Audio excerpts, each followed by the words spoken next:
Hello တီချယ်တို့ဘယ်ရောက်သွားကြရလဲလို့ Hello ဟယ်လိုဒီကျဲတီချယ်မြင်ရလားစနိုးအောက်မြင်ရတယ်ဒီကျဲတီချယ်တို့ခုနကရောက်လာပြီဘယ်ရောက်သွားရလဲလို့သမီးလှမ်းခေါ်နေတာ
ဟိုင်းတီချယ်ရန်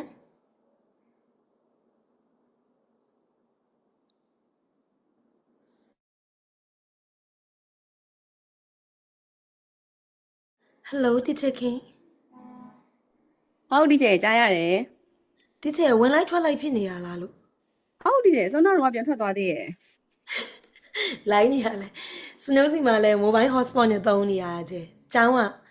အပေါ်ဆုံးထပ်မှာဆိုတော့ wifi မမိလို့လေ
Hi teacher Yan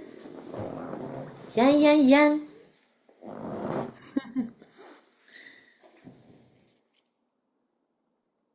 Hello teacher တို့ရေမင်္ဂလာပါ Hi ပြန်ရောက်လာပြီဒီချေ ဒီပြန်ရောက်လာပြီ teacher ထွက်သွားတာဘာဖြစ်လို့ပါလဲ မသိဘူးစောနာဒီချေကိုပြတယ်လို့ပဲအဲ့လိုဖြစ်သွားတာဒီချေ ဟုတ် it's okay ချေရပြီနော်ချေတို့အဲ့ဆိုရင် snow တို့သွားလိုက်ရအောင် ဒီချေစောနာတော့ကလေဒီချေစုလို့ပါတော့လားသူတို့တွေ့ရနော် ဟုတ်တယ် အခုပဲရောက်သွားကြတယ်လေ လိုင်းနေမမိကြဘူးဒီချေမြန်မာပြည်မှာမီးရေပြတ်တယ်ဆိုချေဟုတ်လား ရေးဆက်ပြတ်တာ ဟုတ်တယ်ဒီချေ ကျွန်တော်ဆိုဒီနေ့ မီးပြတ်တဲ့ခါကျ နောက်နေ့ online ကြမှာ class လား လေး ညတနာ တင်ပြီးသွားတော့ပြီးသွားလို့ရှိရင်ဟယ်လိုစနိုးရုပ်တော့မမြင်ရတော့အော်ဒီမှာစနိုးကကျတော့အကြောင်းရဲ့အပေါ်ဆုံးထပ်မှနေရတော့ wifi ကလုံးဝမမိဘူး mobile hotspot လေးနဲ့ share သုံးတာပေါ့နော်ဟုတ်ဒီခုနဆရာမ၄ယောက်လောက်လာ join နေဘယ်ရောက်ကုန်လဲမသိဘူး ဟုတ်တယ်ဒီချေ okay so let's get started class မရှိဘူးလို့ထင်သွားလားမသိဘူးနော်ဒီချေ class ကလည်းဟုတ်တယ်စနိုးကပြက်လိုက်တနန်းသူတွေကပြက်လိုက်နေဆိုတော့ဒါပေမဲ့ကိစ္စမရှိဘူးစနိုးကအကြာကြီးတင်ပါအကြာကြီးပြီးတော့ပျော်တော့တင်ပါဆိုတော့အဲ့ဆိုရင် Snow တို့သွားလိုက်ရအောင်နော် Radio နဲ့ပတ်သက်ပြီးတော့ Snow က Radio ကိုမျှဝေပေးမယ်လို့စိတ်ကူးထားတယ်။ဘာကြောင့်လဲဆိုတော့အထက်မှာ observation နဲ့ assessment ပါတဲ့အတွက် Snow တို့သင်မဲ့ခေါင်းစဉ်တွေလည်းသွားကြိုက်တဲ့အတွက်ထည့်လိုက်တယ်။ဆယ်တို့အဲ့နေ့ကဆယ်တို့မလာပြစ်လိုက်ဘူးနော် Becoming Radio Inspire နေရတက်ဖြစ်သေးလားမသိဘူး မတက်ဖြစ်ဘူးဒီချေပြန်ပြောပြပေးပါအောင် ဟုတ်ဒီစေဒါလေးကအရန်ကောင်းနေပေါ့နော်လက်ရှိမှာလဲ Snow ကျောင်းမှာအခုလုပ်နေတဲ့ international school မှာသုံးတဲ့ method ပေါ့သူတို့က in house training ထပ်ပြီးရ Snow ကယူထားပြီးသားဒါပေမဲ့သူတို့ကထပ်ပြီးတော့ဒီ UK ဆရာမကြီးနဲ့ထပ်ပြီးရပေါ့နော်ဆိုတော့အခုအဲ့ဒါလေးလည်းစတက်နေပါပြီဆိုတော့ပြန်ထပ်မျှဝေပေးမယ်နော်ဒါကတနတ်မတက်ခင်အဲ့တော့ radio နဲ့ပတ်သက်ပြီးခြေတို့ဘယ်လောက်သိလဲ radio ဆိုတာ one of the approaches ပဲ Montessori လိုမျိုး Snow တို့ဒီ Waldorf လိုမျိုးသူကလည်း approaches တွေကတစ်ခုပဲပေါ့နော်စစ်ပြီးကာလမှာပေါ်လာတဲ့ဟာတစ်ခုပဲအဲ့တော့ဆယ်တို့ radio နဲ့ပတ်သက်ပြီးရင်ကြားဘူးနာဝရှိလားဒီချက်ရန်ဒီချက်ခင်နှစ်ယောက်တည်းဆိုတော့နှစ်ယောက်တည်းအကြိုက်ဆွေးနွေးမယ် okay တရားမှပြေးလို့မလွတ်တော့ဘူးစတာပါဆိုတော့ဆယ်တို့ yes ဆိုတော့အဲ့ဒါကတော့ကိုကတော့မလေးလာဘူးတစ်ချက်ဒါပေမဲ့ဟိုတစ်ခါတစ်ချက် training ပေးတော့ကတော့အဲ့လိုမျိုး radio အကြောင်းတော့ပြောထားဖို့ရတဲ့တော့နည်းနည်းတော့မှတ်မိရဲ့တစ်ချက် ကဲပါဒီချက်ခင်ရော radio နဲ့ပတ်သက်ပြီးတော့ကြားဘူးနာဝရှိလားချေ ဒီချေရန်လို့ပဲနာမည်ပဲကြားဘူးတယ်ထဲဝင်တော့မသိဘူး ဟုတ်ဒီချက်ဟုတ်အဲ့ဆိုရင်သွားမယ်နော်အဲ့ဆိုပို့ပြီးစိတ်ဝင်စားဖို့ကောင်းပါပြီဒါတော့ radio ကသူ့ရဲ့ history ကဘယ်ကစခဲ့လဲဆိုတော့စစ်ပီးကာလအီတလီပေါ့နော်အီတလီနိုင်ငံရဲ့မြောက်ပိုင်းမှာစစ်ပီးကာလမှာအဆောက်အုံပြိုတွေကြားရဲကနေပြီးတော့ဒီယောက်ျားတွေကအဲ့အမျိုးသားတွေကသူတို့ရွာအတွက်ရုပ်ရှင်ရုံလေးစောက်ချင်တယ်မျိုးသမီးတွေကြတော့မဟုတ်ဘူးငါတို့ကလေးတွေပြေးထွားပြီးကစားနေတာဒီတိုင်းမထားချင်ဘူးကျောင်းလေးစောက်ချင်တယ်ဆိုပြီးတော့ဒီမီးပုံကြားကနေပြီးတော့ပြိုလဲပျက်စီးနေတဲ့အုပ်တွေကိုတစားချင်းပြန်ပြီးရေးဆေးပြီးပြန်စောက်နေတဲ့ပုံလေးပေါ့နော်ဒီပုံလေးကတော့အစ်စ်ပေါ့ငါတို့ကတဲ့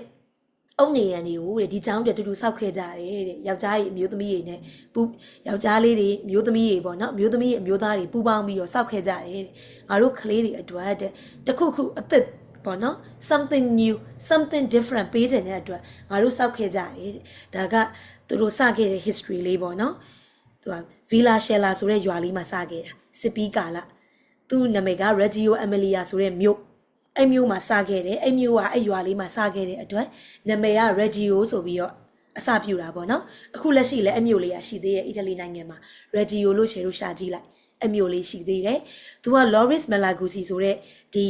ပညာရှင်ကြီးကသူက psychologist လည်းဖြစ်တယ် teacher လည်းဖြစ်တယ်သူကနေပြီးတော့ဒီဆရာမတရားဝင်လာပြီအဲ့တော့အဲ့မြို့မှာဆရာမရဲ့ teacher တို့ရဲ့စစ်ပီးကာလကလေးရလည်းရက်ကွက်ထဲမှာပြေးလွှားဆော့နေတော့သူ့ရွာနီး60မှာဆရာတယောက်ရှိရဲ့သူ့ကိုသွားပြီးတော့ငါတို့အကူကြီးတောင်းကြမယ်ငါတို့ကလေးကိုဒီတိုင်းထားလို့တော့မဖြစ်ဘူးစာသင်ပေးမယ်ဆိုပြီးတော့သူ့ကိုသွားပြီးတော့အကူကြီးသွားတောင်းတာပေါ့နော် Hi teacher စုမင်္ဂလာပါအဲ့တော့အီတလီမြို့မှာရှိရဲ့စစ်ပီးကာလ ရွာမှာပေါ့နော်အဲ့ဆရာတယောက်ရှိတာကိုသူတို့ကသွားပြီးအကူအညီတောင်းရာကနေပြီးတော့အဲ့ဆရာကြီးကဘယ်လိုပြောလဲဆိုတော့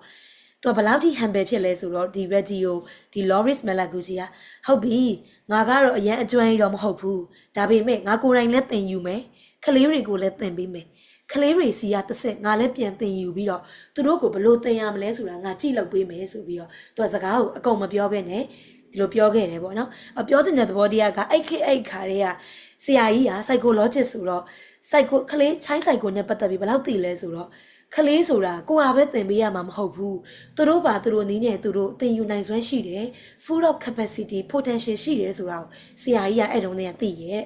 ဆိုတော့သူ့ကိုကိုညီတောင်းတော့သူကနေစပြီးတော့ရက်ွက်ထဲမှာရွာထဲမှာစခဲ့ကြတယ်ပေါ့နော်အဲ့တော့ကျောင်းကြီးကတော့ပြီးသွားပြီဘာပစ္စည်းမှမရှိဘူးအဲ့တော့တီချာခင်တို့အိမ်က community ကနေပူးပေါင်းပြီးတော့ကျောင်းလေးကိုလုပ်ပေးကြတာပေါ့နော်တီချာရန်တို့အိမ်ကရက်မိရက်ဖကြီးဟိုအိမ်ကဟိုပစ္စည်းလေးပေးလိုက်ဒီအိမ်ကကစားစရာလေးပေးလိုက်အိုးခွက်ကလေးပေးလိုက်ကစားဖို့အတွက်ကလေးတွေအတွက်တစ်ခုခု something different စစ်ပီးကာလမှာကြောက်ရွံ့ပြီးတော့ပြင်းနေတဲ့ကလေးတွေအတွက်တစ်ခုခုဖန်တီးပေးကြတော့သူတို့တွေစုပေါင်းပြီးတော့ရက်မိရက်ဖတွေ community တွေစုပေါင်းပြီးလုပ်တာဖြစ်တဲ့အတွက်အဲ့ခါမှာဘယ်သူယောက်ကဆရာဆိုတာမျိုးမရှိဘူးတဲ့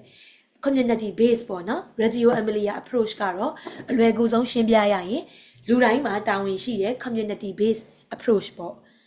အဲ့ဒါနဲ့သူတို့ဘယ်လိုစခဲ့ကြလဲဆိုတော့တဲ့ဒီမှာ a group effort ဖြစ်တယ်တဲ့ Reggio Emilia ဆိုတာကလေးတွေလည်းဒီကျောင်းမှာပါတဲ့ကလေးတွေကလည်းအရေးကြီးတယ်မိဘတွေကလည်းအရေးကြီးတယ် community ကလည်းအရေးကြီးတယ်ရက်မိရက်ဖတွေနော်ပြီးတော့ pedagogists လို့ခေါ်တယ် pedagogists ဆိုတာ snow လိုမျိုးဒီနီးလန်းတွေကိုအသုံးပြုပြီးသင်နေတဲ့ဆရာမတွေကို pedagogists လို့ခေါ်တယ် practitioner လို့လည်းခေါ်တယ် pedagogist လို့လည်းခေါ်တယ်ပြီးတော့ artillerist လို့ဆိုတာက Reggio မှာသူများနဲ့မတူဘဲနဲ့ဘာပါလဲဆိုတော့အနုပညာပေါ့ပါတယ်ပေါ့နော် painting လုပ်တာတွေဆေးရောင်တွေအသုံးပြုပြီးတော့လုပ်ရတဲ့နီးလန်းတွေပါတယ်တဲ့ပြီးတော့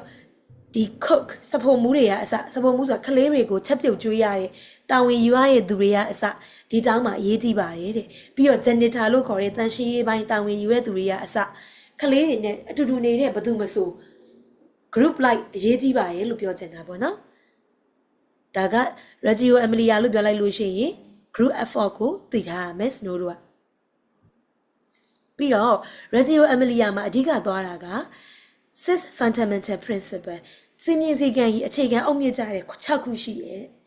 ကျွန်တော်ဘာတွေဖြစ်မလဲလို့ပြောပြကြည့်ပါအောင်ခန့်မှန်းပေးကြည့်ပါအောင် approaches တွေကတော့တူတူပဲကလေးတွေကိုတန်ဖိုးထားတယ်ကလေးတွေကိုရှေ့တန်းတင်တယ်အဲ့ဒါဆိုရင်သူ့ရဲ့ fundamental အကြဆုံး principle ရဲ့ဘာတွေဖြစ်မယ်လို့ထင်လဲ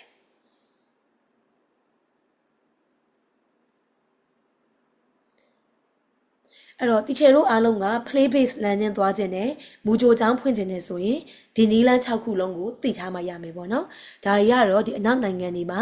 ဒီ America Europe တွေမှာတော်တော်လေးခေတ်စားပြီးတော့နာမည်ကြီးရဲ့ approach ဖြစ်တယ် Reggio Emilia ကအဲ့ဒါဘာလဲဆိုတော့ number 1 image of the child နဲ့ image ဆိုတာဓာတ်ရိုက်ကြီးသွားပြီးတော့ snow တော့ဘာသာပြန်လို့မရဘူးခလေးရဲ့ပုံရိပ်လို့ပြောချင်တာမျိုးမဟုတ်ဘူးဒီမှာခလေးတစ်ယောက်ချင်းစီကိုကြည့်တဲ့ပုံမှန်တဲ့ပေါ့နော်ခလေးတွေကိုကိုကဘယ်လိုမြင်မလဲခလေးတွေကိုမြင်တဲ့အမြင်ကိုပြောချင်တာခလေးတွေက competent လုံနိုင်စွမ်းရှိတယ်တက်ဆွမ်းနိုင်တယ်သူတို့မှာ potential အပြည့်ရှိတယ်ဆိုပြီးတော့ကို့ကြောင့်ရောက်လာတဲ့ခလေးတိုင်းကိုကယုံကြည်မှုအပြည့်နဲ့ခလေးကိုမြင်တဲ့အမြင်ကို image of the child လို့ပြောတာအဲ့တော့ကလေးတွေကကစားရင်းနဲ့လည်းသင်ယူနေတယ်သူတို့မှာ curiosity လို့ခေါ်တဲ့သိလို့စိတ်စူးစမ်းလို့စိတ်အပြည့်ရှိတယ်ကလေးတွေကသူတို့စိတ်ဝင်စားတဲ့အရာတစ်ခုဆိုရင် actively participate ဝင်လုပ်တယ်ပြီးတော့ကလေးတွေကအချင်းချင်းသင်ယူနေတယ်နော်ဖီကအချင်းချင်းဆီယာမတွေစီကလူကြီးတွေစီကပတ်ဝန်းကျင်စီကသင်ယူနေတယ်ဆိုပြီးတော့ကလေးကိုယုံကြည်တာဒီ image of the child ဖြစ်တယ်အဲ့တော့ teacher တို့ရဲ့ center ကိုလာတဲ့ကျောင်းလာတဲ့ကလေးတယောက်ပေါ်မှာအဲ့လိုမျိုးယုံကြည်ချက်ရှိလားဒီကလေးကိုငါသင်ပေးနိုင်တယ်။ तू ကအချိန်တန် social ကောင်းဝနိုင်တယ်။ तू ကအချိန်တန်စာတက်မြောက်နိုင်တယ်လို့ teacher တို့ကအဲ့လိုမျိုးယုံကြည်ပေးရမယ်တဲ့။ဒါဟာအရေးကြီးတဲ့ one of the fundamentals ပေါ့နော် fundamental principles ပါ။ဆိုရင် image of the child ပြီးသွားပြီဒီထိရလားမသိဘူး။နောက်တစ်ခုကဘာလဲဆိုတော့ 100 languages of a child ဒါကတော့ဒီ founder ဖြစ်တဲ့ Loris Malaguchi ကိုယ်တိုင်ရေးထားခဲ့တာပေါ့နော်ကြပြလေးနာမည်ကြီးပါတယ်ခြေလို့ Google မှာလည်းရှာလို့ရတယ် translation လည်းသွားပြီးမေးလို့ရတယ်ပေါ့နော် အကျဉ်းချုပ်ပြောရမယ်ဆိုရင်ကလေးတစ်ယောက်က metaphor ဆိုတာကသူတင်စားထားတာတကယ်ဘာသာစကားအခုတရားကိုပြောတာမဟုတ်ဘူးကလေးတစ်ယောက်ကစပြီးလူလောကတွေကိုရောက်လာကြတဲ့ကဘာကြီးကိုသူနေထိုင်တဲ့ကဘာကြီးသူနေထိုင်တဲ့ပတ်ဝန်းကျင်ကိုသိဖို့အတွက်နီးလန်းပေါင်းမျိုးစုံနဲ့သူဟာသင်ယူနေတယ်လို့ဒီဥပမာပေးပြီးသင်စားလိုက်တာ 100 languages ဆိုပြီးပြင်သစ်ဂျာမနီအဲ့လိုမျိုး languages တွေကိုပြောတာမဟုတ်ဘူးပေါ့နော်ကလေးတွေကသူတို့နေထိုင်ရကဘာကြီးသူတို့ကြီးပြင်းရမယ်ပတ်ဝန်းကျင်ကိုလေ့လာရဲ့ပုံစံကဘယ်လောက်တောင်ရှိရဲလဲ100 languages ဆိုတာအများကြီးရှိရဲလို့ပြောချင်တာအဲ့ဒါကြပြလေးကိုဖတ်ကြည့်အောင် The child is made of 100 The child ဆိုအကြီးချဲ့ပေးမယ်နော်မြင်အောင်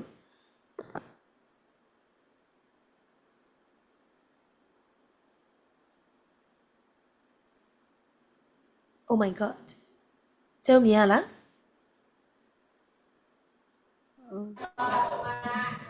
ဒီတင်း နေနေသေးရနော်ခဏလေးနောက်ဆိုမြင်ရပြီလား မြင်ရပြီချစ်ချစ် ဟုတ်ပြီကျတို့တပိုက်ချင်းစီဖတ်ပြီးတော့တူတူလေးဟိုပါပေါ့နော်ခန်းစားကြည့်ရအောင်ဒီကြပြလေးကကဘာကျော်နာမည်ကြီးဆီယမတိုင်းသိထားတဲ့ကလေးတွေရဲ့သင်ယူမှုပုံစံဘယ်လောက်ထိအရေးကြီးပြီးတော့ကျွန်တော်တို့ကျောင်း system လေးကဘယ်လိုတောင်တက်ပလိုက်လဲဆိုတာဒီချက်ခင်ပထမပိုက်လေး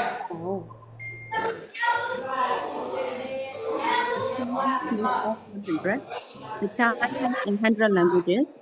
100 things, 100 thoughts, 100 ways of thinking, of playing, of speaking. Okay, teacher, Yan, please. 100, always 100. 100 always 100 ways of listening, of marveling, of loving, 100 joints for singing and understanding, 100 words to discover, 100 words to invert, 100 words to dream. Thank The you. child has 100 languages. Yes, 100 languages more, but they still 99. They ဆိုတာက snow တို့ဒီ community တွေ society တွေနဲ့ကျောင်းတွေကိုတင်စားတာပေါ့နော်။ကျတို့ဒီထိရလားမသိဘူးဒီမှာဒီနားရောက်သွားပြီ But they still 99. The school and the culture separate the head from the body. They tell the child to think without hands, to do without head, to listen and not to speak, to understand without joy, to love and to marvel only at Easter and at Christmas. They tell the child to discover the word already there, and of the 100, they still 99. They tell the child the word that walk and play, reality and fantasy, science and imagination, sky and art, reason and dream are things that do not belong together, and thus they tell the child that the 100 is not there. The child said, "No way, the 100 is there." ဒါလေးကိုစနိုးကဟို group ထဲမှာပို့ပေးမယ်နော်။တခြားလေးချေလို့ခက်ဖတ်ကြည့်ရင်သဘောပေါက်သွားပါလိမ့်မယ်။ကလေးတွေကနီးလန်းပေါင်းများစွာနဲ့ကဘာကြီးကိုနားလည်နေတယ်၊သိယူနေတယ်၊သိထွင်နေတယ်၊ကြံစနေတယ်။သူနီးသူဟန်နဲ့တူလေ့လာနေတဲ့အချိန်မှာကျောင်းနေရောက်လိုက်လို့ရှိရင်တဲ့။ကျောင်းကဆရာဆရာမတွေနဲ့ဆိုဆိုင်ရတဲ့ကတတ်ပလိုက်ရောတဲ့။လေ့လာပါလို့ပြောပြီးတော့လေ့လာခွင့်တွေပိတ်တယ်။သင်ယူပါလို့ပြောပြီးတော့သင်ယူခွင့်မပေးဘူး။စဉ်းစားပါလို့ပြောပြီးခေါင်းကိုဖြတ်ပလိုက်တယ်တဲ့။ပြောချင်တာကဆရာမကပဲဥဆောင်ပြီးသင်နေတဲ့ကလေးတွေကိုစဉ်းစားချိန်တွေးတောချိန်ကိုယ်ပိုင်လှုပ်ချိန်ကစားချိန်မပေးဘူးလို့ပြောချင်တာပဲနော်။အဲ့တော့ကလေးကတဲ့သူကိုယ်တိုင်လေ့လာနေတာဖြစ်တဲ့အတွက်ကလေးကိုပေါ့နော်ကိုကပဲဥဆောင်ပြီးအများကြီးသင်စီရဒီချက်လက်ကတော့လှုပ်လို့ရတယ်ဒါပေမဲ့အများကြီးမဟုတ်ဘူးလို့ပြောချင်တာပေါ့နော်ဒါလေးက metaphor လေးပါကျတော့အဲ့ဆို 100 languages ကိုရပြီလားမသိဘူးသင်ဝင်စားဖို့ကောင်းတယ်နော်ဒါကကြတော့ Radio Amelia မှာဆိုရင်ခုန Snow ခဏ mention လုပ်သလိုပဲဆီယာမရဲ့အခန်းကဏ္ဍဆီယာမရဲ့အခန်းကဏ္ဍကဘလို့အနေနဲ့ပဲပါမယ်လို့ထင်လဲကျတို့ underline လေးလုပ်ပေးပါအောင် adapts are constructor အနေနဲ့ပါမှာလား co-constructor အနေနဲ့ပဲပါမှာ Co-constructor. yes co-constructor ဆိုတာက knowledge ကိုကစပြီးတော့ပန်းသီးဆိုတာအနီအောင်တော့ဆိုပြီးတော့ကိုကစပြီး initial လုပ်ပြီးတော့သင်ပေးတာအထက်ကလေးကိုပန်းသီးကိုအရင်ကင်ခိုင်းပြီးတော့ကလေးပြောတဲ့ဟာကိုအရင်နားထောင်ပြီးတော့ဘေးကနေပူးပေါင်းပါဝင်ဆောင်ရွက်ပြီးတော့ idea တွေ knowledge တွေကိုထပ်တိုးပြီးတော့သိကျင်လာအောင်နှိုးဆွပေးရသူအနေနဲ့ပဲနေပေးပါကိုကဥဆောင်ပြီးတော့အချက်လက်တွေခေါင်းနဲ့ထည့်ပေးရမျိုးမလုပ်ပါဘူးเนาะအဲ့လိုမျိုးပြောချင်တာ co-constructor ဆိုတာပြီးတော့ emergent curriculum ဆိုတာခြေလို့ကြားဘူးလားမသိဘူးဘလို့အချိန်ချင်း curriculum မျိုးကို curriculum ဆိုရင်တော့သိရလူတိုင်းက ဟုတ်တယ်တို့ကျောင်းမှာသုံးတာ UK curriculum US curriculum ဟုတ်ပြီ emergent curriculum ဆိုတာဘာကိုပြောတာပါလဲဒီလေးပါ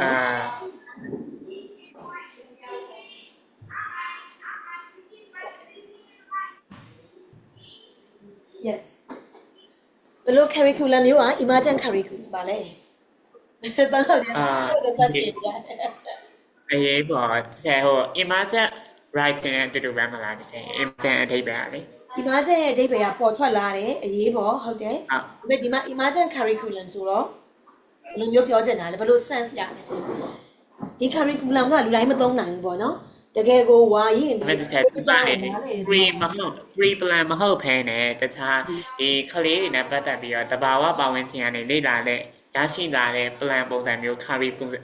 curriculum ပုံစံမျိုးလောက်ထားရလို့ထင်တယ်ဒီကြောင့်ဒီချက်ရန်ကျေးဇူးတင်ပါတယ်ထရန်အတွက်လက်ခုပ်တီးပေးလိုက်အောင်တော်လိုက်တာဟုတ်တယ်ကြိုတင် plan လုပ်ထားမျိုးမဟုတ်ဘဲနဲ့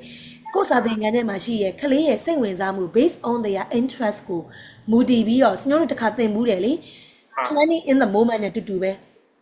ကလေးကကိုယ့်အတန်းထဲမှာဒီသမောဆောက်တိုင်းတို့ကားဆောက်ကားပြင်တိုင်းတို့တစ်ပင်တက်တိုင်းတို့အဲ့လိုမျိုးပေါ့နော်ကလေးရဲ့စိတ်ဝင်စားမှုပေါ်မူတည်ပြီးတော့ကိုကအမြန်လက်တစ်ဖြက်ကိုယ့်ရဲ့ဒီစာသင်ခန်းထဲမှာသူ့ရဲ့စိတ်ဝင်စားမှုနောက်ကိုလိုက်ပြီးတော့ပြင်ရရဲ့ curriculum ကို emergent curriculum လို့ခေါ်တယ်။ပြီးသွားလို့ရှိရင်ဒီတိုင်း snow တို့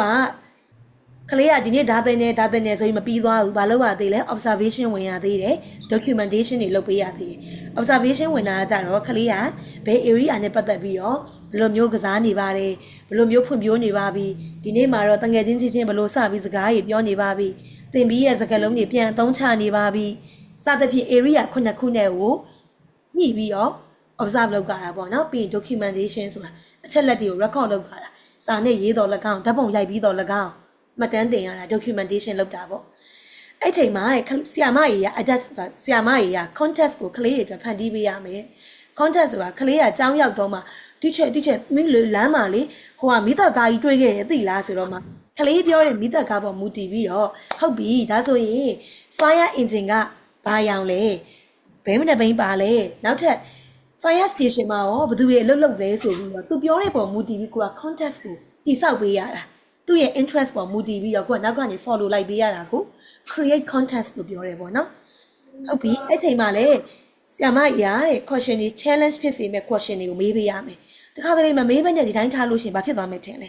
ဒီတိုင်းဟိုဟာတွေ့ခဲ့တယ်ဟုတ်ပြီဒီလောက်ပဲနည်းနည်းလေးသူတို့ကို challenge ဖြစ်စေမဲ့အရာလေးတွေလည်းမေးပေးရမယ်အဲ့လိုမမေးလို့ရှိရင်သူတို့ကသင်ယူမှုလည်းမဖြစ်ပေါ်သလိုသူတို့ကပြင်းစရာကြီးလို့ထင်သွားမယ်ဆိုတော့နည်းနည်းလေးပေါ့နော် thought provoking question လေးလည်းမေးပေးမယ်စဉ်းစားစရာမေးခွန်းလေးလည်းနည်းနည်းမေးပေးရမယ်တဲ့ဆရာမရဲ့အခန်းကဏ္ဍနောက်ခါကျတော့ we welcome a storm of conflict ဆိုတာဘယ်လိုနားလည်လဲမသိချင်ဘူး storm of conflict ဆိုတာကလေးအချင်းချင်း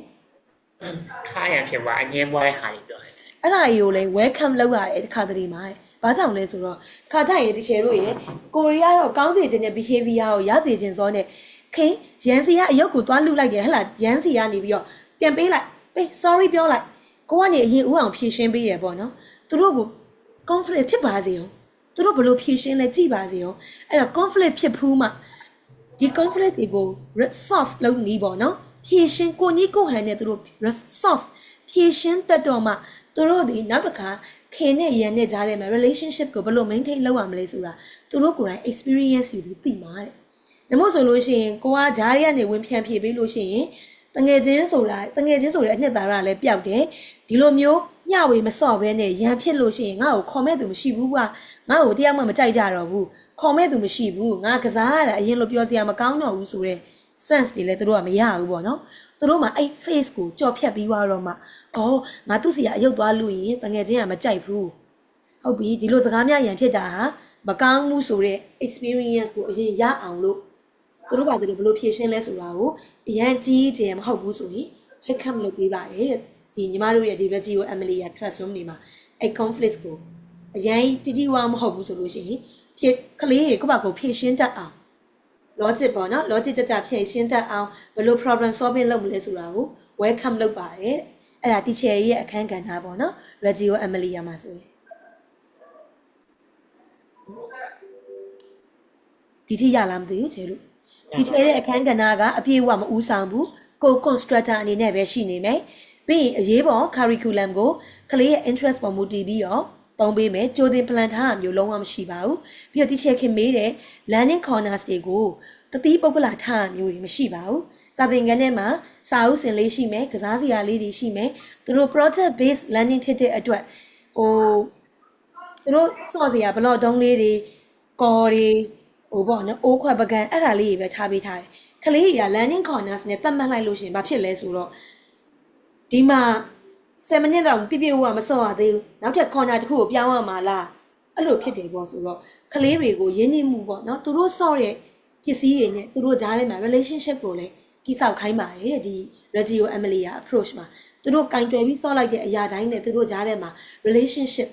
ပြောချင်တာကကလေးတွေကို creativity ကိုတက်စေချင်တာပေါ့နော်ဥပမာပေါ့ဒီဖုန်းအဆုပ်ကလေးနဲ့ကစားတယ်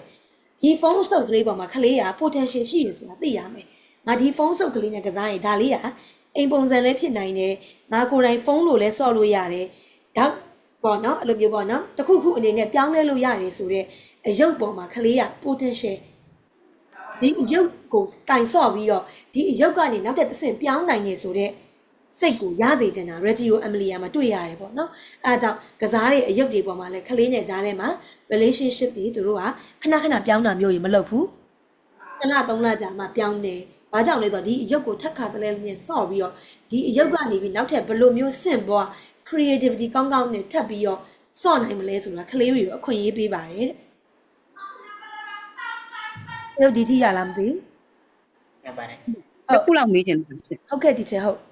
ဒီကျဲဟွာလေစောနာကလေ emergent curriculum မှာဆိုရင်ထားပါတော့နော်ဒီကျဲခလေးတစ်ယောက်ချင်းစီဆိုရင်ပြဿနာမရှိပေမဲ့အကယ်လို့9ယောက်6ယောက်လောက်ကကိုယ့်ကိုပေါ့နော်သူတို့တစ်ယောက်ကစိတ်ဝင်စားတဲ့အကြောင်းအရာက fire truck ဖြစ်မယ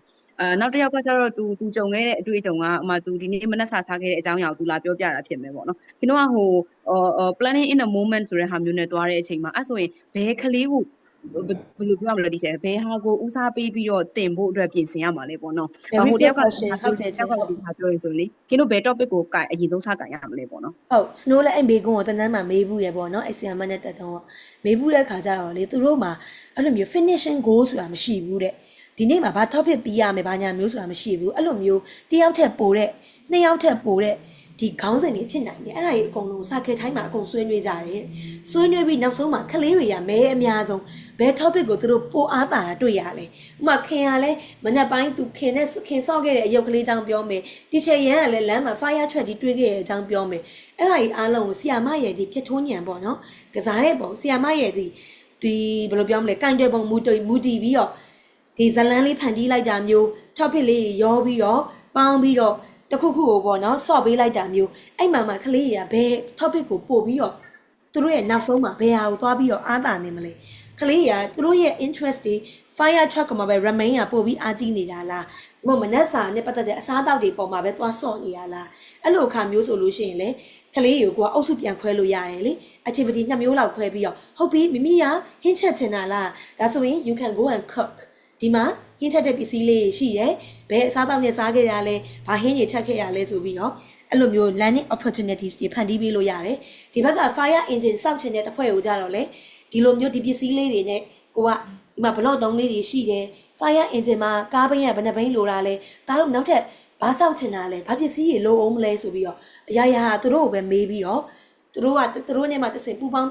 ဆောင်ရွက်ပြီးတော့စနိုးတို့ကဒီ learning corners လေးတွေကိုညွှန်ပေးလို့ရတယ်ပေါ့နော်ဒါဆိုရင်တို့ကကားလေးတွေစောက်မယ်အိမ်လေးတွေစောက်မယ်ဆိုတို့ဘာပစ္စည်းလေးတွေလိုအပ်မလဲဟဲ့အဲ့ဆိုရင်တို့သွားရှာကြအောင်ဟိုပစ္စည်းလေးတွေဒီဘက်ကတစ်ဖွဲ့ရလဲဟင်းချက်တာဆိုလဲဟင်းချက်တာပေါ့နော်အဲ့တော့ကလေးတိုင်းမှာတူညီရဲ့ interest ကတော့ရှိမှာမဟုတ်ဘူးဆရာခင်ကျေးဇူးတင်တဲ့မေးပေးတာအဲ့တော့ကလေးတိုင်းမှာတူညီရဲ့ interest ကတော့ရှိမှာမဟုတ်တယောက်တစ်မျိုးစီပါလာမယ်ဆိုတော့အဲ့တယောက်တစ်မျိုးစီပြောတဲ့ဟာပေါ်လိုက်ပြီးစနိုးတို့ကအရင် project အကြီးကြီး topic အကြီးကြီးသင်ပေးဖို့မလိုဘူးပေါ့နော်သူတို့ရဲ့ approach မှာကိုက finishing goal ဆိုတာမရှိဘူးအဓိကဒီ reciprocal မှာလည်းခြေလို့သင်ရလိမ့်မယ်ပါလဲဆိုတော့ကလေးကိုကဘယ်လောက်ထိအလေးထားဆက်ဆံနေဆိုတာကိုပြပေးရုံပဲပြပေးပြီးစကားတွေ conversation တွေပြောပေးရင်ဆိုရုံပဲကျန်တာကသူ့အလုပ်သူ့ဘာသူလုပ်သွားလိုက်မယ်သူ့အုံနောက်ထဲမှာသူအဖြေရှာပြီးဟုတ်ပြီ fire fighter သွားဆောက်မယ် fire engine သွားဆောက်မယ်သူ့ဘာသူအဖြေပေါ်လာတယ်ပေါ့နော်အဲ့ဒါကို reciprocal လို့ခေါ်တယ် reciprocal relationship ဆိုတာကကလေးနဲ့ကိုကြားထဲမှာဟာဟုတ်လို့လား fire engine ကဒီเจ้าမှာစောက်လို့မရတာအဲ့လိုမျိုးကြီးမပြောပေးဘဲနဲ့သူတို့ဖြစ်ချင်တာလေးကိုသူတို့လုပ်ချင်တာလေးကိုကွာပံ့ပိုးပေးတာပေါ့နော် full respect နဲ့ဟုတ်လားတွေ့ခဲ့တာလားဟုတ်လားတာကဘာလို့စော့ချင်တာလဲဆိုပြီးစိတ်ပါဝင်စားစွာနားထောင်ပေးတာပေါ့နော်အဲ့တော့ပြောချင်တာကဒီမှာလေးချက် it is not our goal to teach down the children from our adult agenda ကိုဆွဲထားတဲ့ plan တွေနဲ့ပြီးအောင်သင်ဖို့ကကိုယ့်ရဲ့ goal မဟုတ်ပါဘူးတဲ့အဲ့တော့သူတို့ရဲ့ရလာရဲ့ experience ကတစ်ဆင့်သူတို့နဲ့ကိုယ်နဲ့ကြားမှာပြောနေတဲ့ connection ကတစ်ဆင့်တိဆောက်ပြီးတော့သင်ယူမှုဖြစ်ပေါ်အောင်လုပ်ပေးရတာအဲ့တော့ခေါင်းစဉ်တွေကလည်းမျိုးမျိုးပြောင်းနိုင်တယ်သူတို့ရဲ့စိတ်ဝင်စားမှုပေါ်မူတည်ပြီးတော့အဲ့လိုမျိုးပေါ့နော်အဲ့တော့ relationship ကိုတိဆောက်မယ်ကလေးရဲ့နားလည်မှုဖွံ့ဖြိုးမှုဟာကိုဘယ်လိုပြောမလဲ understanding of development ပေါ့နော်သူတို့ရဲ့ development ကိုကနားလည်မယ်ဟို respect ပေးမယ်သူတို့ပေါ်မှာကိုကဒီကလေးရေလုံနိုင်နေဆိုပြီးယုံကြည်မှုအပြည့်ရှိပေးရမယ်ပြီးတော့ဒါကဆရာမအားလုံးသိပါတယ် early childhood ဆိုတဲ့ process ကြီးက early childhood ဆိုတဲ့ journey ကြီးကသူက journey မဟုတ်ဘူးပေါ့နော် long term journey ကြီးဖြစ်တဲ့ process တစ်ခုဖြစ်တဲ့တစ်ခုပြီးမြောက်ဖို့ဆိုရင်တရက်နှစ်ရက်နဲ့မပြီးသွားဘူးပေါ့နော်ဒီနေ့မှာကလေးကအစားအသောက်ကြောင်းပြောမယ်နောက်နေ့မှာလည်း तू ကအဲ့အကြောင်းကိုစိတ်ဝင်စားပြီးထပ်ပြောခြင်းလည်းပြောမယ်အဲ့တော့ finishing goal ဆိုတာမျိုးမရှိပါဘူးတဲ့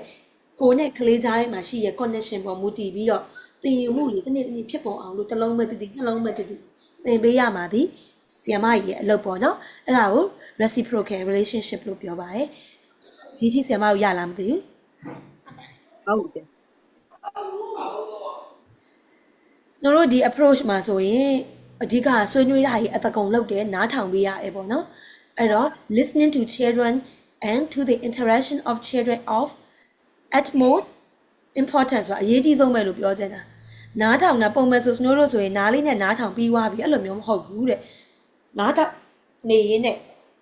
observer တစ်ခါလေးလုပ်ပြရမယ် listening involves true observation နားထောင်နေရင်းနဲ့ဒီကလေးကဘာလို့စိတ်ဝင်စားတာလဲသူ့ရဲ့ငယ်ဘဝမှာဘယ်လိုမျိုး trauma ရခဲ့တာလဲသူကဘယ်လို experience တွေဘယ်လိုကြွယ်ဝတာလဲတချို့ကလေးတွေရှိတယ်မိသားစုကအဲ့လိုမျိုးပေါ့နော်ခရီးတွေလိုက်ပို့တဲ့ကလေးဘ ഹു တုဒကြွယ်တဲ့ကလေးဆိုရင်သူတို့ပြောတဲ့စကားကိုနားထောင်ကြည့်ရုံနဲ့ဒီကလေးရဲ့ economic status ဒီဘယ်လောက်ထိမြင့်လဲမိသားစုရဲ့ပညာအဆင့်အတန်းဒီဘယ်လောက်မြင့်လဲဆိုတာခံမှန်းလို့ရတယ်ပေါ့နော်သူတို့ပြောတဲ့စကားတွေသူတို့စားဘူးတဲ့အစားအသောက်တွေသူတို့သွားဘူးတဲ့နေရာတွေကိုပြန်ပြောတာအောင်နားထောင်ပေးရုံနဲ့ကလေးတွေကိုသိနိုင်တယ်ပေါ့နော်ပြီးတော့နားထောင်ပေးရင်စနိုးတို့က elicit a response ဆိုပြန်လဲတုတ်ပြန်ပေးရမယ်quiet ဖြစ်တဲ့အချိန်မှာ quiet ဖြစ်မယ်မိကုံမေးတဲ့အချိန်မှာမိကုံလေးဝင်မေးမယ် conversation တိဆောက်တဲ့အချိန်မှာ conversation တွေတိဆောက်မယ်သူတို့နဲ့တူတူ model language ဆိုတာခြေလို့သိလားမသိဘူး model language ဆိုတာကွာ English လိုပဲသင်မြန်မာလိုပဲသင်ကိုပြောချင်တဲ့ဘာသာစကားကိုကွာရှေ့ရနေပြီးတော့ပြောပေးတာဥဆောင်ပြီးတော့ကိုကနေပြီးတော့ပေါ့နော်ပြောချင်တဲ့ language pattern လေးတစ်ခုကိုပြောပေးလိုက်တာ for example I want to drink water what do you do if you are thirsty what do you drink if you are thirsty what do you eat if you are hungry ဒီတိုင်းလိုက်စားလားဘာစားမလဲမေးတာချက် sentence ကိုပြည့်စုံလေးနဲ့ကိုပြောချင်တဲ့ language ကိုသူတို့ကိုပြောပြလိုက်တာပေါ့နော်သူတို့ကိုသုံးစေချင်တဲ့ language ကိုကိုကနေဥဆောင်ပြီးတော့မှန်မှန်ကန်ကန်နဲ့သင်ပေးလိုက်တာအဲ့ဒါကိုကျွန်တော်တို့က model language လို့သုံးတယ်ပေါ့နော်အဲ့ဒီထိရလားမသိဘူးဒါဟာ listening ရဲ့ဒီအရေးကြီးတဲ့အခန်းကဏ္ဍကိုပြောတာပေါ့နော်နားနဲ့နားထောင်နေမဟုတ်ဘူးတဲ့ observation လည်းဝင်ရမယ်ဒါပြောချင်တာ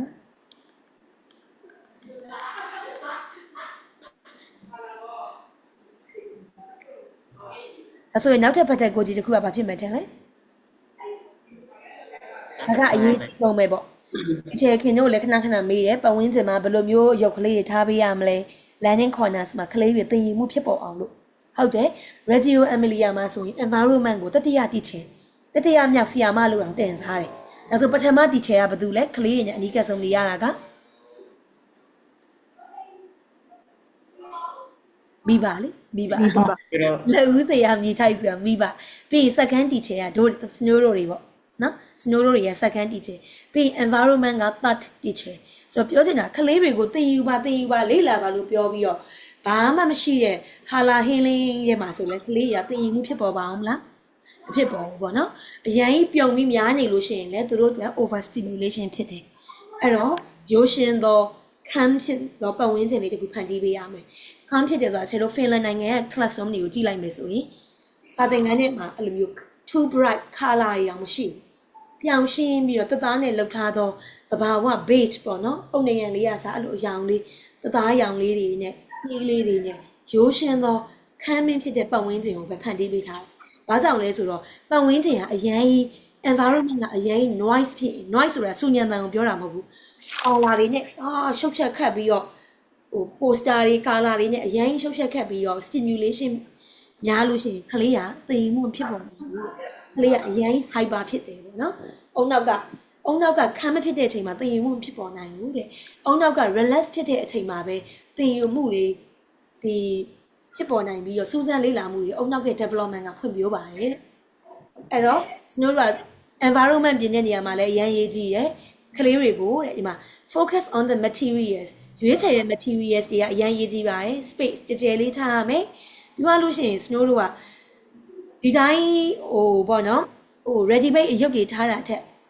အရုပ်ကလေးတွေ open ended အရုပ်ကလေးတွေထားပေးပြီးတော့နောက်ထပ် potential ပေါ့ဒီ open ended အရုပ်တွေကတစ်စက်နောက်ထပ်ဘာလေး create ထပ်လုပ်လို့ရမလဲအဲ့လိုလုပ်နိုင်တဲ့လုပ်ကွက်ကလေးတွေပေးပေးရမယ်တဲ့အဲ့တော့ကလေးတွေကဒီမှာရှိရဲ့ materials တွေကိုကိုယ်တိုင်သွားယူလို့ရလားသူတို့နဲ့လက်လန်းမီလားဒါမှမဟုတ် teacher ယူပေးမှရမှာလား materials တွေက safe ဖြစ်ရလားဘာစတဲ့ဝင်လို့ရောဘေးဥပ္ပမဖြစ်တဲ့အရာကြီးလား age appropriate ဖြစ်ရလားပြီးတော့တူတူပူပေါင်းပြီးဆော့လို့ရတဲ့အရာတွေလားအဲ့လိုမျိုးလေးပေါ့နော်စဉ်းစားရမယ်ပြီးတော့ကလေးတွေကိုပေါ့နော် rich normality ဆိုတာပုံမှန်ပစ္စည်းတွေကိုပဲပေါ်ပေါ်များလေးထားပေးထားပါဥပမာပေါ့နော်ဟိုပိုင်းခုံးလေးတွေဆိုလဲတစ်ခုတစ်ခုထားတာထက်ကလေးတိုင်းဆော့လို့ရအောင်50ခုအဲ့လိုပေါ်ပေါ်များထားပေးခိုင်းတာပေါ့နော်မလို့လားအဲ့တဲ့ပြဿနာခိုက်ရန်ဖြစ်ပွားမှုတွေဖြစ်မှာဆိုလို့ပေါ့နော်ကလေးတွေရောလိုမျိုးလေးထားပေးပါတဲ့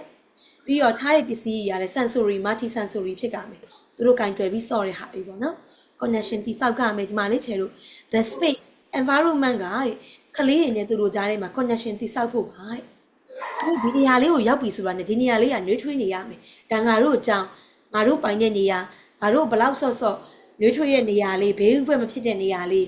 စသဖြင့်ပေါ့နော်သူတို့ရဲ့ environment ပေါ်မှာလည်းသူတို့ကယုံကြည်မှုရှိရမယ်ဒါက classroom ထဲမှာသူတို့နမူနာထားလို့ရတဲ့ပုံစံလေးပေါ့နော်တစ်ဖက်က open ended materials တွေချင်းလေးနဲ့ထားပေးမယ် self help material self help material တွေဆိုတာကဒီကလေးတွေကိုကိုယ်တိုင်တန်ရှင်းရေးလုပ်စေတာပေါ့တပြက်စီးလေးတွေဂေါ်ပြားလေးတွေဖုံဆုပ်တဲ့ဟာလေးတွေပိတ်စလေးတွေဒါလေးတွေမြင်တော့သူတို့ကစာသင်ခန်းအိမ်လိုပဲသူတို့ဆော့ပြီးရင်ပွားပြီးဝိုင်းပြန်သိမ်းရမယ်တုတ်တယ်တန်ရှင်းရေးလုပ်တယ် loose ဖာလေးတွေထားပေးမယ် open ended material တွေထားပေးမယ်ဒါပါပဲချေတို့စစ်ပြီးကာလမှာတော့ဖွင့်ခဲ့တဲ့မူကြိုချောင်းတွေဖြစ်တဲ့အတွက်ဒီချေတို့ကိုယ်တိုင်မူကြိုချောင်းဖွင့်တဲ့အခါကျရင်ဟိုရုပ်တွေဝယ်မှဒီရုပ်တွေနောက်ဆုံးပေါ်ဝယ်မှဆိုပြီးချေတို့ခေါင်းစားစရာမလို less is more lessဆိုတာကအမေအများကြီးရှိရမျိုးမဟုတ်ဘူးရှိတဲ့နည်းနည်းလေးနဲ့ကလေးတွေကိုသိရင်မှုဖြစ်ပေါ်အောင်လုပ်ပေးတာပေါ့နော်နဲတာပို့ပြီးကောင်းပါရဲ့လို့ပြောချင်တာ less is more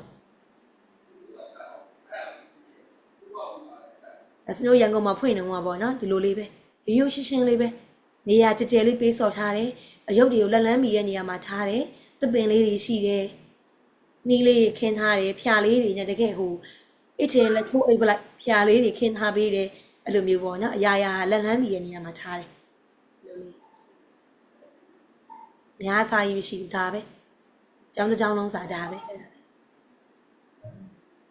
ပြီးတော့ Antilia ဆိုတာကြားဘူးလားမသိဘူးAntilia ဆိုတာက radio တွေမှာပါတယ်သူကအလင်းရောင်နဲ့ကစားတဲ့အရာတွေပေါ့အလင်းရောင်သည်ဟိုအလင်းရောင်မဟုတ်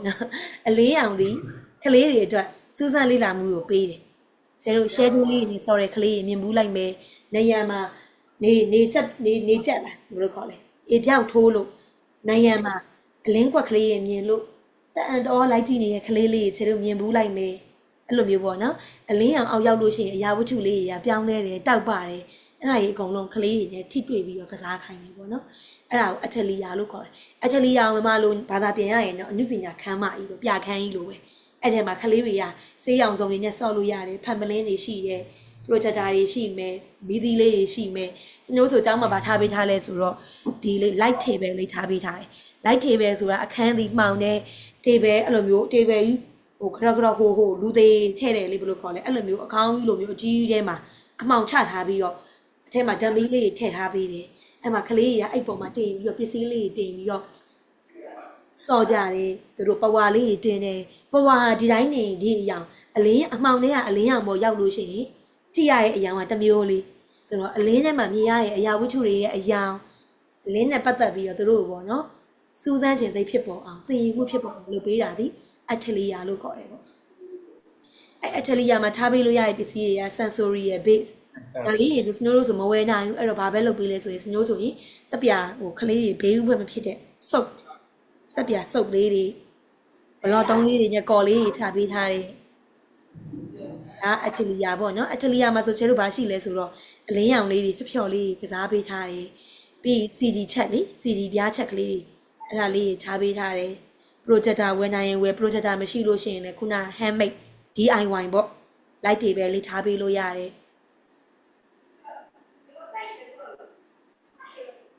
ဒါကတော့ Radio Amelia နဲ့ပတ်သက်တာပေါ့နော်နောက်ထပ်မူဂျိုနဲ့ပတ်သက်လို့ရှိရင်လည်း Snow တို့ကဒီမှာ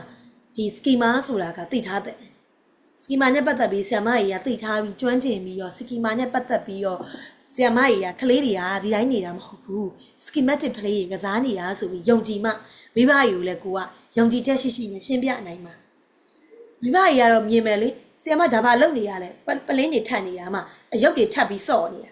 တကယ်တော့မဟုတ်ဘူး schema ဆိုတာဘာကိုပြောတာပါလဲခြေတို့ကြားဘူးလားမသိပါဘူးရှင် ကြားဘူးတယ်ဒီတဲ့ဟုတ်သူတို့တစ်ခုခုကိုထပ်ခါကစားရင်းနဲ့မှဒီ experience ကနေပြီးတော့ cognitive development ကဖွံ့ဖြိုးတာတော်လိုက်တာဒီချက်ခင်းထွက်လက်ခုပ်တီးပေးလိုက်ပါဦး yay ဒါပဲ EYFS teacher ကြီးကဒီလိုတောက်ခနဲ့ဖြစ်နေရမယ်ပေါ့နော်အဲ့တော့ schema ဆိုတာ schematic play ဆိုတာကိုရီးယားပုံမှန်မသိရသူကကြည့်မယ်ဆိုရင်တော့အော် green လေးတွေစက်တယ်လို့ပဲထင်တာတကယ်တော့ schema ဆိုတာဒီချက်ခင်းပြောသလိုပဲ mental image တိစောင့်နေသူ့ခေါင်းထဲမှာသူလုပ်နေရသည်ရွှေတကုံဖျားလည်းဖြစ်ရင်ဖြစ်မယ်ထာဝါကြီးလည်းဟိုဒီစက်တလွာညင်ရှိတဲ့ဒီကွန်ဒိုတိုက်ခန်းကြီးလည်းဖြစ်ရင်ဖြစ်မယ်သူတို့ရွာမှာရှိတဲ့ရွာဦးစေတီကြီးလည်းဖြစ်ရင်ဖြစ်မယ်တပ်ပင်ကြီးလည်းဖြစ်ရင်ဖြစ်မယ်သူမြင်ဘူးတဲ့သူ့မှာပါလာတဲ့ prior knowledge နဲ့ဒီမှာရှိတဲ့ပစ္စည်းတွေနဲ့ကိုသုံးပြီးတော့ prior knowledge ကိုမူတည်ပြီးတော့ prior knowledge ဆိုတာဒီတောင်းကိုမလာခင်လမ်းမှာတွေ့ခဲ့တဲ့အရာဖျားပွဲဆေးမှာတွေ့ခဲ့တဲ့အရာရွာထဲမှာတွေ့ခဲ့တဲ့အရာစော့ရင်းနဲ့တွေ့ခဲ့တဲ့အရာအဲ့လိုအရာတွေကိုသူ့ခေါင်းထဲမှာဆွဲလာတဲ့အရာတွေကို तू ကဒီမှာစာသင်ခန်းထဲမှာပြန်ပြီးတော့ဒီပစ္စည်းလေးတွေနဲ့ပုံဖော်ပြီး तू ကစော့ကြည့်တာ mental image ကိုတိဆောက်ပြီးတော့စော့ကြည့်တာ trial တွေ failure တွေရဲ့တစ်စက် trial ဆိုတာခဏပြိုကြရင်ကြမယ်မဖြစ်မဟုတ်သေးဘူးငါတွေးခဲ့တဲ့ဇေဒီကအဲ့လောက်ထိအမြင့်ရှိတယ်မဟုတ်သေးဘူးထပ်ပြီးဆက်မယ်ထပ်ပြီးတိဆောက်မယ်ထပ်ခါတလဲလဲလုံရင်းမှာသူ့ရဲ့ cognitive development ကဖွံ့ဖြိုးပြီးတော့ဒီပေါ့နော် schema လို့ခေါ်တဲ့ဒီ mental image ကတဖြည်းဖြည်းနဲ့ဖြစ်ထွန်းလာတာပေါ့။အော်တူသွားပြီငါတွေ့ခဲ့တဲ့ရွာဦးစေတီကလည်းဒီလိုပုံစံကြီး symbolic ဆိုတာသူတွေ့ခဲ့တဲ့အရာနဲ့ဒီမှာလက်ရှိနေတဲ့အရာနှစ်ခုကိုပေါင်းစပ်လိုက်တာ symbolic လုပ်လိုက်တာအဲ့တော့မှ schema ကဖြစ်ပေါ်ပါတယ်။အဲ့ schema ကစားနည်းတွေကခလေးတွေကိုဘယ်နှမျိုးတောင်ရှိလဲ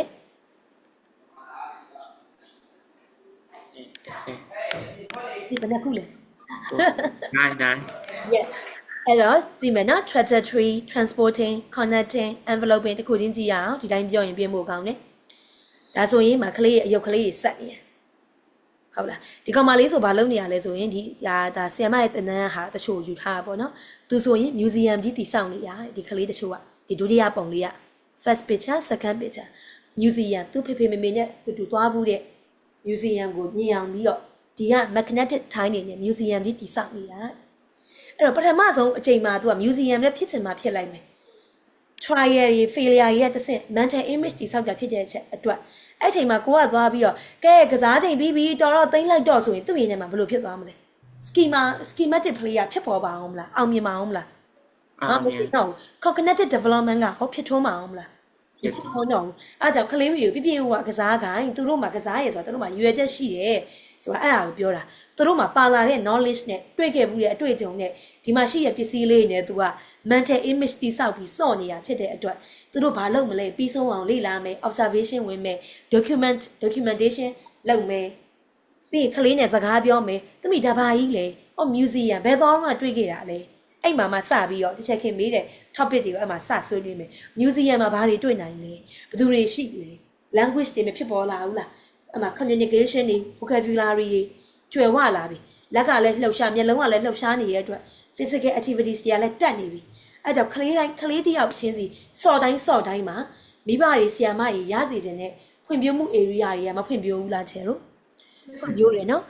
ပြင်ပမြင်နိုင်တဲ့အရာတွေဖွံ့ဖြိုးနေမခဘူးခေါင်းထဲမှာရှိရဲ့ mental image တွေပါတည်ဆောက်ပြီး cognitive တွေပါဖွံ့ဖြိုးနေတာဆိုတော့ကစားခြင်းဒီ wow win-win situation ပဲအဲ့တော့ this is connecting schema လို့ခေါ်ပါတယ် objects တွေကို connect လုပ်မယ်တစ်ခုခုကို join လုပ်မယ်နော်ဒါတွေဒီ connecting schema အဲ့ဆိုမိဘတွေကိုကယုံကြည်ချက်ရှိနဲ့ရှင်းပြလို့ရသွားပြီပေါ့ဒီတော့ဒီတိုင်းကစားနေတာမဟုတ်ဘူးဒါဒီပောက်က140ကစားနေရမို့ကစားနေတိုင်းမှာ schematic play တွေဖြစ်ပေါ်တယ် enclosure လို့ခေါ်တယ်ကျတော့ Colosseum ကိုမြင်ဘူးလားမသိ Colosseum ဟိုရှေ့ခေတ်က Europe လေနဗန်းပွဲတွေကျင်းပါတယ်လူတပ်ပွဲတွေကျင်းပါတယ်အပိတ်ကြီးလေအဲ့ဒါ enclosure လို့ခေါ်တယ်အဲ့လိုအပိတ်ကြီးကလေးရလည်းအဲ့လိုပဲသူတို့ကိုသူတို့အထဲမှာနေပြီးသူတို့ကဝင်းရံပြီးတော့ပစ္စည်းလေးတွေနဲ့ဒီလိုဆော့ရမြင်ဘူးလားမသိဘောင်းကြီးတွေလုံးမယ်ပိုဂျာလိုင်းတွေတားမယ်ပစ္စည်းတွေနဲ့တူပိတ်ပြီးဆော့တာအဲ့ဒါကို enclosure schematic play လို့ခေါ်တယ်ဒါကသူတို့ကဆွေးနွေးမှုလုပ်တယ် yes ဟိုငယ်တော့ကိုလည်းစော်ဘူးလေဆရာဟိုစောင်းနဲ့လေစောင်းနဲ့အိမ်တွေပါစောက်တာအဲ့လိုမျိုးအလုံးပိတ်ပြီးတော့လေအဲ့လိုမျိုးဟုတ်တယ်အဲ့ဒါကြောင့် Snow Road generation ကចောင်းကောင်းမသွားခဲ့ရပြီမယ်ပြည့်ဥပကစားခဲ့ရတဲ့အတွက်ဒီ resilience တွေအားကောင်းတယ် cognitive development တွေအားကောင်းတယ် curiosity တွေမြင့်တယ်အခုချိန်ကြီးကိုမရက်မနာဘူးအိုးတနေ့နေ့သင်ယူခြင်းစိတ်တွေကဂုံယူတယ် Snow Road ရဲ့ generation ကိုလေတခုခုဆိုလွယ်နဲ့ give up မလုပ်ဘူးဘာကြောင့်လဲပေါ်မမြမရှိခဲ့တဲ့အတွက်ကိုယ်တိုင်ရှာဖွေပြီးကစားခဲ့ရတဲ့အတွက်ကိုယ်တိုင်တီထွင်ကြံစားခဲ့ရတဲ့အတွက်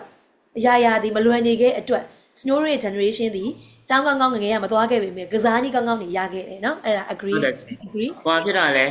ဆရာဟိုဗာလဲငယ်တော့ဆိုရင်တော့အဖေတို့အမေတို့ကျောင်းမသွားရင်အမေရဲ့ရွာမှာသူငယ်တန်းသွားတက်ကြရဲဆိုတော့လေတက်ကြတဲ့အချိန်မှာအမေတို့ကကျတော့စာတက်ချင်တဲ့အခန်းထဲကိုမရောက်ဘူးဆိုတော့လေကျောင်းလာမတက်ဘူးဆရာမရင်နဲ့ခင်တဲ့အတွက်ကျတော့ရိုက်တာပေါ့နော်ပြန်လာလို့ရှိရင်ရိုက်တယ်ဆိုတော့ဒါပေမဲ့ကျောင်းထဲမှာရှိတယ်စာသင်ခန်းထဲမှာမရှိရဘာလုပ်နေလဲဆိုတော့ကျောင်းထဲမှာတချို့ကျတော့ကျောင်းနေရာမဖွင့်ပြသေးတဲ့အချိန်မှာအုတ်နီခဲအနီရောင်နေရှိရတယ်ဒီစဲအုတ်နီခဲအနီရောင်အနီကိုကျွန်တော်ကဘယ်လိုလုပ်လဲဆိုတော့ကျောင်းဘေးနားမှာအုတ်ခုံအပေါ်နေရာလေးရှိအဲ့နေရာမှာကားမောင်းတာဒီစဲကားမောင်းတယ်ဆိုတော့ရွာမှာဆိုတော့ဒီစဲကားရုပ်တွေပါလေဆိုတာမြို့ပေါ်မှာပဲရှိတယ်ဆိုတော့သွားလဲမဝယ်ပေးနိုင်ဘူးမိပါလေပြီးပါရှင်လက်လောက်ဟာရည်လည်းမရှိတော့ကိုပါပဲအုတ်နီခဲကိုကားလိုသဘောထားရဘူးဆိုမောင်းတာပြီးတော့လည်းပြအမောက်ကိုတစ်စက်ပြန်ကောက်ဘူးပါလေဆရာအရာပုံစံမျိုးချဲ့တယ်ပြီးပါပုံဆွဲတယ် creativity နော်ကောင်းလိုက်တာဟုတ်အဲ့လိုမျိုးလုပ်ခဲ့ရတယ်ဒါမဲ့လေကိုငယ်တော့ကကြာမိဘတွေကလည်းမတင်ခဲ့ဘူးပြီးပါဆရာမတွေကလည်းဒါကိုဟိုအကြောင်းကိုညစ်ပတ်အောင်လုပ်နေရပုံစံမျိုးနဲ့ပဲမြင်တော့လေအခုကိုတိုင်းပြန်လေ့လာတဲ့ကြောင်းဒါလေးတွေလုပ်ခဲ့တယ်ပေါ့နော်ဒီကလေးကဟိုကပြန်တကယ်လို့များကိုလိုမျိုးကလေးတွေအဲ့လိုမျိုးဆော့ခဲ့တဲ့ရှင်ဒါကိုပေးစော့မယ်ပေါ့နော်ပေးစော့အဲ့လိုမျိုးစိတ်တွေဝင်တယ်လေအားကြောင့်လေ 100 languages မှာခြေလို့တခြားဖတ်ကြည့်ရင်လေတစိမ့်စိမ့်ဖတ်ကြည့်ရင်နားလည်လိုက်မယ်သင်ယူပါလေးလာပါဆိုပြီးကျောင်းကြီးဖွင့်ပြီးကျောင်းရောက်တော့မှသင်ယူလေးလာခြင်းစိတ်နဲ့စူးစမ်းခြင်းစိတ်ကိုတပ်ပစ်ကြတာတဲ့ခုနတီချာရန်လောက်ခဲ့ရည်ဆိုရင်လေသူတို့ကိုယ်တိုင်တီထွင်ကြံစခဲ့ရလေ creativity လေအဲ့တော့စနိုးတို့မူကြိုကျောင်းမှာ topic တနေ့လာလဲ topic numbers alphabet ဆိုတော့သူတို့ကိုစဉ်းစားချိန်ပေးပါအောင်မလားစနိုးတို့က noစဉ်းစားချိန်မရှိဘူးဒီလိုမျိုးဘာလေးကနေဘလို့ပေါင်းပြီးစောလိုက်ရင်ဘလို့လေးဖြစ်သွားမယ် hey ဆိုတဲ့ wonder wow moment ကလေးတွေမှာမရှိဘူးတဲ့ကလေးတွေကိုပေါ့နော်100 languages မှာကလေးတွေကရှိပါပြီးသားနဲ့တဘာဝအတိုင်းသူတို့မှာ100 languages ကဘာကြီးကိုသူတို့နည်းသူတို့ဟန်နဲ့နီလန်ပေါင်းများစွာနဲ့လေ့လာသင်ယူနေတာကိုစနိုးတို့ကမူကြိုကျောင်းတွေလည်းရောက်ကုန်ပတ်ပစ်လိုက်တာတဲ့အဲအကြောင်းတကယ်မူကြိုကျောင်းစစ်တွေမှာစာမသိဘူးဆိုတာဒါလေးတွေပဲလောက်ခိုင်းတာသူတို့လောက်တာကို observe လုပ်တယ်သူတို့ဘလို့စော့တယ်အဲ့လိုမျိုးဖြစ်ဖို့အရာဆိုရင်လည်းမိဘကလည်းပညာတတ်အောင်မှကျောင်း founder ကလည်းနားလည်အောင်မှအဖက်ကအဆင်ပြေအောင်မှနော်ကိုယ်ကိုယ်ကျောင်းဖွင့်တဲ့အခါကျရင်လည်းကျောင်းသားမလာတဲ့အစုံတောင့်ခံနိုင်အောင်မှစနိုးစိတ်ကူးတယ်ပတ်စံစုမယ်စနိုးကောင်လေးနဲ့တိုင်ပင်ထားတယ်ပေါ့နော်ကိုဖွင့်မဲ့ကျောင်းဒီလုံးဝဒီလိုကျောင်းမျိုးပဲဖြစ်ကြမယ်ကြိုက်မှလာထားတကယ်တက်သိနားလည်တဲ့ပညာတတ်မိဘတွေပဲလာထားနမို့ဆိုလဲ marketing လည်းမလုပ်ဘူးတကယ်ကိုကအပြည့်အဝပေးမှာကစားနည်းနဲ့ လုံးဝ observation လုပ်ပြီး research တွေပါခါရဲလုပ်ပြလိုက်မှာကစားနည်းကနေပြီးတော့နင်တို့သင်စေခြင်းနဲ့အရာကြီးအကုန်လုံးကလေးတွေအားလုံးကကစားရင်းနဲ့ရသွားတယ်ဆိုတာကိုတတ်သိပြမှာပေါ့နော်အဲ့လို research လုပ်ဖို့စိတ်ကူးထားတယ်အဲ့လိုအကြောင်းမျိုးပဲဖွင့်ချင်တာစနိုးကလေဒီမှာကြည့်ဘာမှတချို့တို့ worksheets တွေတွေ့တာ table မှာထိုင်ပြီးတော့ worksheets တွေလုပ်နေတာ tracing လုပ်နေတာ no tracing လုပ်เสียမလို့ဘာကြောင့်သူတို့လက်တွေကဒီလိုလှုပ်ရှားသွားလာနေတာဒါ tracing ပဲဝင်းရမှောက်နေတာဝင်းရတွေမှောက်လိုက်ဂျွန်းထိုးလိုက်ဒါဒီစာရေးဖို့အတွက် ready ဖြစ်နေတာပဲ tracing ရဲ့သဘောတဘာဝကလည်းစာရေးတက်ဖို့အတွက်ကြိုလေးချက်နဲ့ pre writing ပုံစံလိုက်ပါဦးကိုအဲ့တော့ဒီအဆင့်တွေကိုလုပ်ချင်းအားဖြင့်သူကစာရေးဖို့အတွက် ready ဖြစ်ပြီလို့မိဘကလည်းယုံကြည်ရမယ်သိရမယ်ဆရာမကလည်းမိဘကိုယုံကြည်မှုရှိရှိနဲ့ရှင်းပြနိုင်ရမယ်နော်ကျတို့ဒီစင့်ထိရလားမသိဟုတ်ရတယ် ဒါလေးကကြတော့ envelope ကျတို့သိပါတယ် envelope ကျတို့ငယ်ငယ်ကလည်းစော့တယ်ဆောင်းနေနဲ့အုပ်တယ်ဖြာရည်တဲ့ဝင်တယ်နော်အဲ့လိုစော့ခြင်းအဖြစ်ကျတို့ကစိတ်ခံစားမှုကလည်းပျော်စိတ်လှရှားစေတယ်လေပျော်စေတယ်ပြီးတော့သူတို့ကဘာလုပ်တာလဲဆိုတော့သူတို့ခေါင်းထဲမှာ mental image ကရှိပြီးသားသူတို့အကြောင်းမဲ့စော့တာမဟုတ်ဘူးပစ္စည်းတစ်ခုခုပေါ့နော်ဒါမှမဟုတ်သူတို့မြင်မှုတဲ့အရာတစ်ခုခုကိုသူတို့ကခံမှန်းပြီးတော့အဲ့လိုစော့တာတဲ့ဒါကြီးအားလုံးဒီ mental image တည်ဆောက်နေရပေါ့နော် cognitive development အတွက် positioning နေရာလေးချရဲစီစီခါကျရင်ချဲတွေ့ဘူးလိုက်မယ်ကလေးလေးဘာလုပ်နေလဲပေါ့ဟိုဘလော့တုံးလေးတန်းစီနေပဲချထား positioning လုပ်တာသူတို့မြင်ဘူးတဲ့ train ကို၎င်းကားနဲ့အရှိကြီးရောတို့၎င်းသူတို့စိတ်ထဲမှာမြင်ပြီးသား prior knowledge နဲ့ဒီမှာရှိရပစ္စည်းတွေနဲ့ပြန်ပြီးချိတ်ဆက်ပြီးတော့သူတို့ကလုပ်နေတာတဲ့ trajectories ကကြတော့ခြေတို့ပစ္စည်းတွေကိုမလုပ်တာလေပြစ်ပေါက်တယ်ဟိုချတယ် rolling လုပ်တယ်သဘောကျတယ်နော်ဒါကြီးအကုန်လုံးဒီသူတို့ mental image တွေစောင့်နေရပါ transforming ပစ္စည်းတစ်ခုတဲနဲ့ရေနဲ့ရောလိုက်ရင်တဲနဲ့ရေနဲ့ရောလိုက်ရင်ဆိုဆွတ်တဲ့ voice ရတာလေးကိုသူတို့သဘောကျတယ်အဲ့မှာသူတို့ကစူးစမ်းခြင်းစိတ်တွေအဲ့မှာပေါ်လာပြီသူတို့အုံနောက်တွေကဘယ်လိုဖြစ်သွားပါလဲဟာသဘောကျတယ်ထက်လုံမယ်လုံရင်းကနေပြီးတော့စူးစမ်းခြင်းစိတ်တွေကတဖွာဖွာပေါ်လာရင်သင်ယူမှုတွေကလည်းဖြစ်ပေါ်ပါရဲ့လူတစ်ယောက်ကသင်ယူမှုဘာမှရက်ဆုံးလဲဘာမှရက်တန့်လဲဆိုရင်တိလို့စိတ်မရှိရဲ့အချိန်မှာသင်ယူမှုရက်တန့်ပါတယ်ကျွန်တော် do you agree သိခြင်းစိတ်မရှိတော့တဲ့အချိန်မှာဘာမှလည်းမသင်ကျင်တော့ဘူးတော်ပြီမသိကျင်တော့ဘူးဘာမှစနိုးအမဆိုအများပြောတယ်တဏ္ဍာလေးလိုက်တတ်ပါလားစာလေးဖတ်ပါလားဘာမှမသိကျင်ဘူးတော်ပြီငွေပဲရှာတော့မယ်ဘာမှမသိကျင်ဘူးသူကလုံးဝသိကျင်စိတ်မရှိရဲ့အချိန်မှာသူ့ရဲ့သင်ယူမှုကလည်းရက်တန့်သွားတယ်အဲ့ဒါဘူးအဲ့တော့စနိုးတို့ကသိလို့စိတ်တွေဖြစ်ပေါ်လာအောင် wow curiosity တွေဖြစ်ပေါ်လာအောင်ဒီလိုသူတို့ချင်းပေးမလုပ်ခဲနဲ့အဲ့စိတ်ကဖြစ်ပေါ်ပါအောင်မလား curiosity ကအဖြစ်ပေါ်ဘူးเนาะလူဆိုတာကိုယ့်လက်ကိုယ်ချင်းလောက်ရမှစိတ်ကလည်းလှုပ်ချင်စိတ်ကဖြစ်ပေါ်တာလေအဲ့လိုမျိုးဆိုတော့ sense of autonomy တွေ sense of curiosity တွေကသူတို့ကိုယ်တိုင်ပေးလို့မှသာလေရပါတယ်အဲ့လိုပြောလို့မေးစရာရှိတယ်သူတို့ဤပဲဥဆောင်ခိုင်းမှလားဆရာမ teacher let ကရောမရှိရောဘူးလား teacher let ကလည်းပါရတယ်နှစ်ခုလုံးက balance ဖြစ်နေရမယ်เนาะချေတို့တနေ့သာစာသင်ချိန်မှာကလေးတွေကိုယ်တိုင်ပေးစောတဲ့ activity ကို child let လို့ခေါ်တယ် LED let child let ဆရာမကဥဆောင်တဲ့ activity ကို teachers let လို့ပြောတယ် teacher let အဲ့တော့ teacher let ချုပ်ရင်းလို့ရှိရင်လေဒီ let ကိုပေါ့နော် teacher let ချုပ်ရင်းလို့ရှိရင်လေဘာတွေဖြစ်နိုင်လဲအားနဲ့ချက်ကဆွေးနွေးကြည့်ပါအောင်ချေတို့ကလေးတွေပဲဥဆောင်ပြီးစော်ခိုင်းမယ်စော်ခိုင်းတာကောင်းနေဆိုလို့လေစော်ခိုင်းတယ် teacher ကဥဆောင်တဲ့အခန်းကဏ္ဍတနေ့တိုင်းမှာမပါတော့ဘူးဆိုရင်ရောဘလို့အားနဲ့ချက်တွေဖြစ်နိုင်လဲချေတို့ပြောပြကြည့်ပါဦးteacher လည်းမပါဘဲနဲ့ teacher အဲ့ဆိုဒီကလေးကိုပဲကစားခိုင်းမယ်ဆိုရင် teacher နဲ့ communication မရှိတော့မယ်နဲ့သူတယောက်တည်းဟိုနေစင်တလို့နေဝါမဲ့ပုံစံမျိုး teacher ဟောမဖြစ်ဖြစ်နေပြီးသားလို့ရှိရင်သူ့ရဲ့ vocab ပေါ့နော်ဆရာနဲ့စကားပြောတဲ့အချိန်မှာသုံးရမယ့်စကားလုံးတွေ language တွေ iPad တွေရောသွားမယ် development မဖြစ်ဖြစ်နေလေ oh my god တော်လိုက်တာ how did you know yes ခုန role model လို့ပြောတဲ့ model language ဆိုတာအလကားထားတာမဟုတ်ဘူးလေခလေးကတော့ဒီတိုင်းစော့နေမှာပဲဟုတ်တယ် limited resource ဖြစ်သွားမယ်တဲ့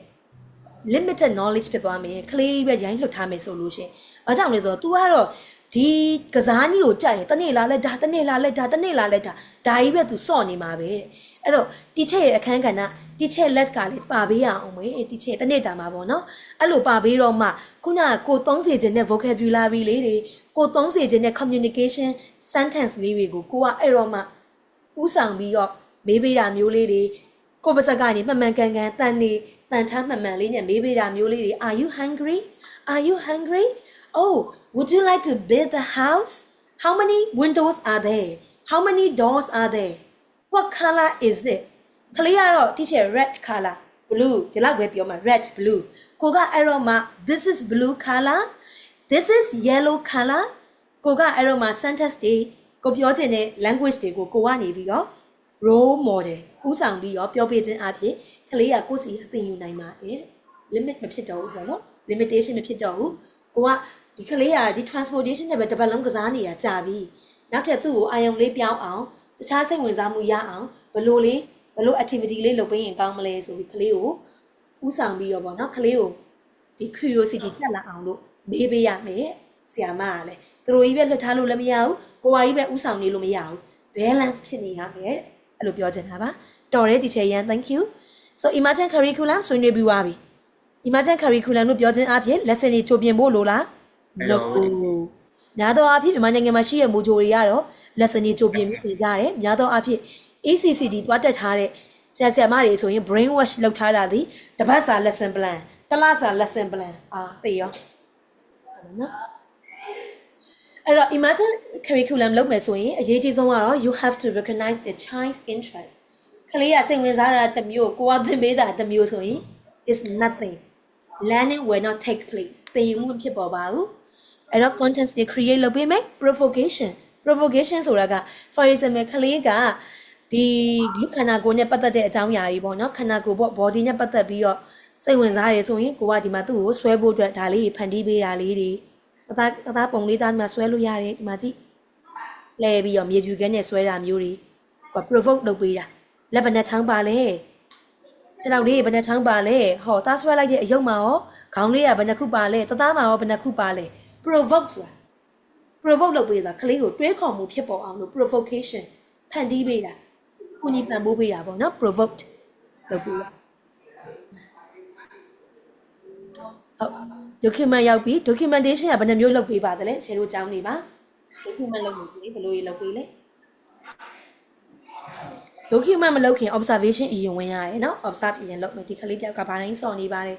communication skill ဘယ်လောက်တက်သွားပါပြီ language literacy မှာဆိုရင် vocabulary ဘယ်နှလုံးရသွားပါပြီသင်္ချာစွမ်းရည်ဘယ်လောက်ရသွားပါပြီပေါင်းသိဆက်ဆံရေးဘယ်လိုရဖြစ်ထွန်းနေပါပြီ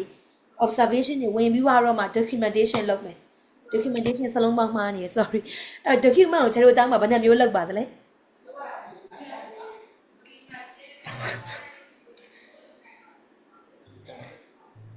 ကျအဲ့ဒါကအရင်တော့ကတင်ထားတာနဲ့ရှေ့မှာလေ့လာခဲ့တဲ့ဟာကိုပဲပြန်လုပ်ကြမှာလားဆရာ documentation ဒီဆရာအရင်ကဆိုတာကအထောက်ထားတစ်ခုပေါ့နော်မိဘတွေကိုပြဖို့ကလေးရဲ့ improvement ကိုပဲပြချင်တဲ့ဟာကိုပဲမလားဒီဆရာဟုတ်ကဲ့ improvement တွေမဟုတ်ဘူးပေါ့ကလေးရဲ့လိုအပ်ချက်တွေရော areas of development တွေရော areas of improvement တွေရောအကုန်လုံးကို document လုပ်တာပေါ့နော်အဲ့တော့ဒီကလေးကတစ်ဆင့်ကိုကျောင်းကတစ်ဆင့်နောက်ထပ် level တစ်ခုတက်ပြီဆိုလဲဒီ document ကိုပြခြင်းအဖြစ်နောက်ဆရာမကဒီကလေးရဲ့အချက်လက်တွေကြည့်ပြီးတော့ဘယ်လိုကင်တွယ်ရမယ်ဘယ်လိုပံ့ပိုးမှုတွေလုပ်ရမယ်ဆိုတာသိရပေါ့ document က portfolio ပဲပေါ့နော် portfolio မျိုးပဲပေါ့ digital နဲ့လုပ်တယ်ဘာလို့ရှိရင် digital နဲ့လုပ်တယ် paper နဲ့လုပ်တယ်ပေါ့နော်ကြည့်လိုက်ရအောင်ရှုပ်ပြင်းနေပြီလားရလားဒီတခုကျွန်တော်တို့ကသတိထားရမှာကတဲ့ documentation လုပ်နေတဲ့အချိန်မှာတဲ့ဒီကလေးနဲ့အတူတူနေတဲ့ span time လုပ်တဲ့အချိန်ကိုတဲ့ connection ကိုပြတ်စည်းအောင်မလုပ်လိုက်ပါနဲ့ခါကြလို့ရှိရင်စာအုပ်ကြီးနဲ့ Bobby နဲ့ငါ documentation လုပ်ရမယ်ငါ observation ဆင်းရမယ်ဆိုပြီးကလေးကတတ်တခြားကိုကတတ်တခြားအဓိကက connection ကိုတိဆောက်ပါပေါ့နော်ဘယ်လိုမျိုးပြောရ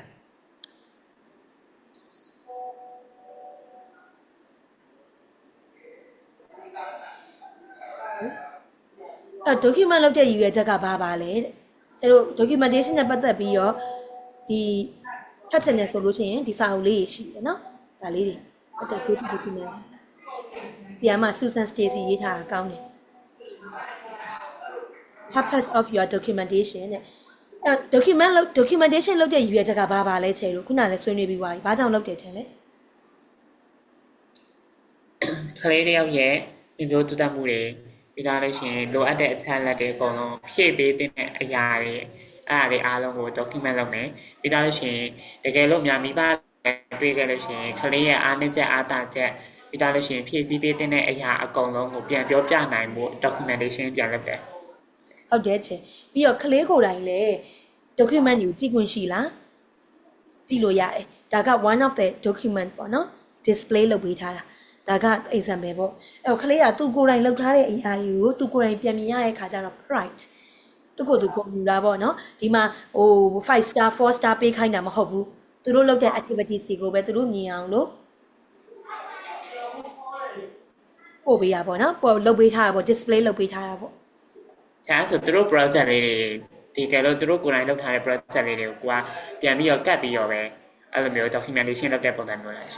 ဟုတ်တယ်ဒီချက်ဟုတ်တချို့အကြောင်းကြီးဆိုရင်တော့ဒီစာရေးပိုင်းအောင်သိမရေးဘူးသူတို့တစ်နေ့တာမှာပုံလေး9ပုံ6ပုံနဲ့ပေါ့နော်အဲ့စနိုးတက်တဲ့ training တက်တဲ့ဆရာမဆိုလဲသူစာသင်ခန်းထဲမှာဟိုပါပဲပုံလေးအဲ့ display မှာတစ်နေ့လာပုံ9ပုံနောက်တစ်နေ့ပုံ9ပုံညမိဘရဲ့ line အော်ကိုကလေးရေဒီလိုလေးလေ့လာနေတယ်သင်ယူနေတယ်ပေါ့နော်သူတို့အဲ့လိုမြင်ကြတယ် အမေဆက်ဒီနေ့လေမနေ့ကမှအဲ့ဟာအကြောင်းပြောပ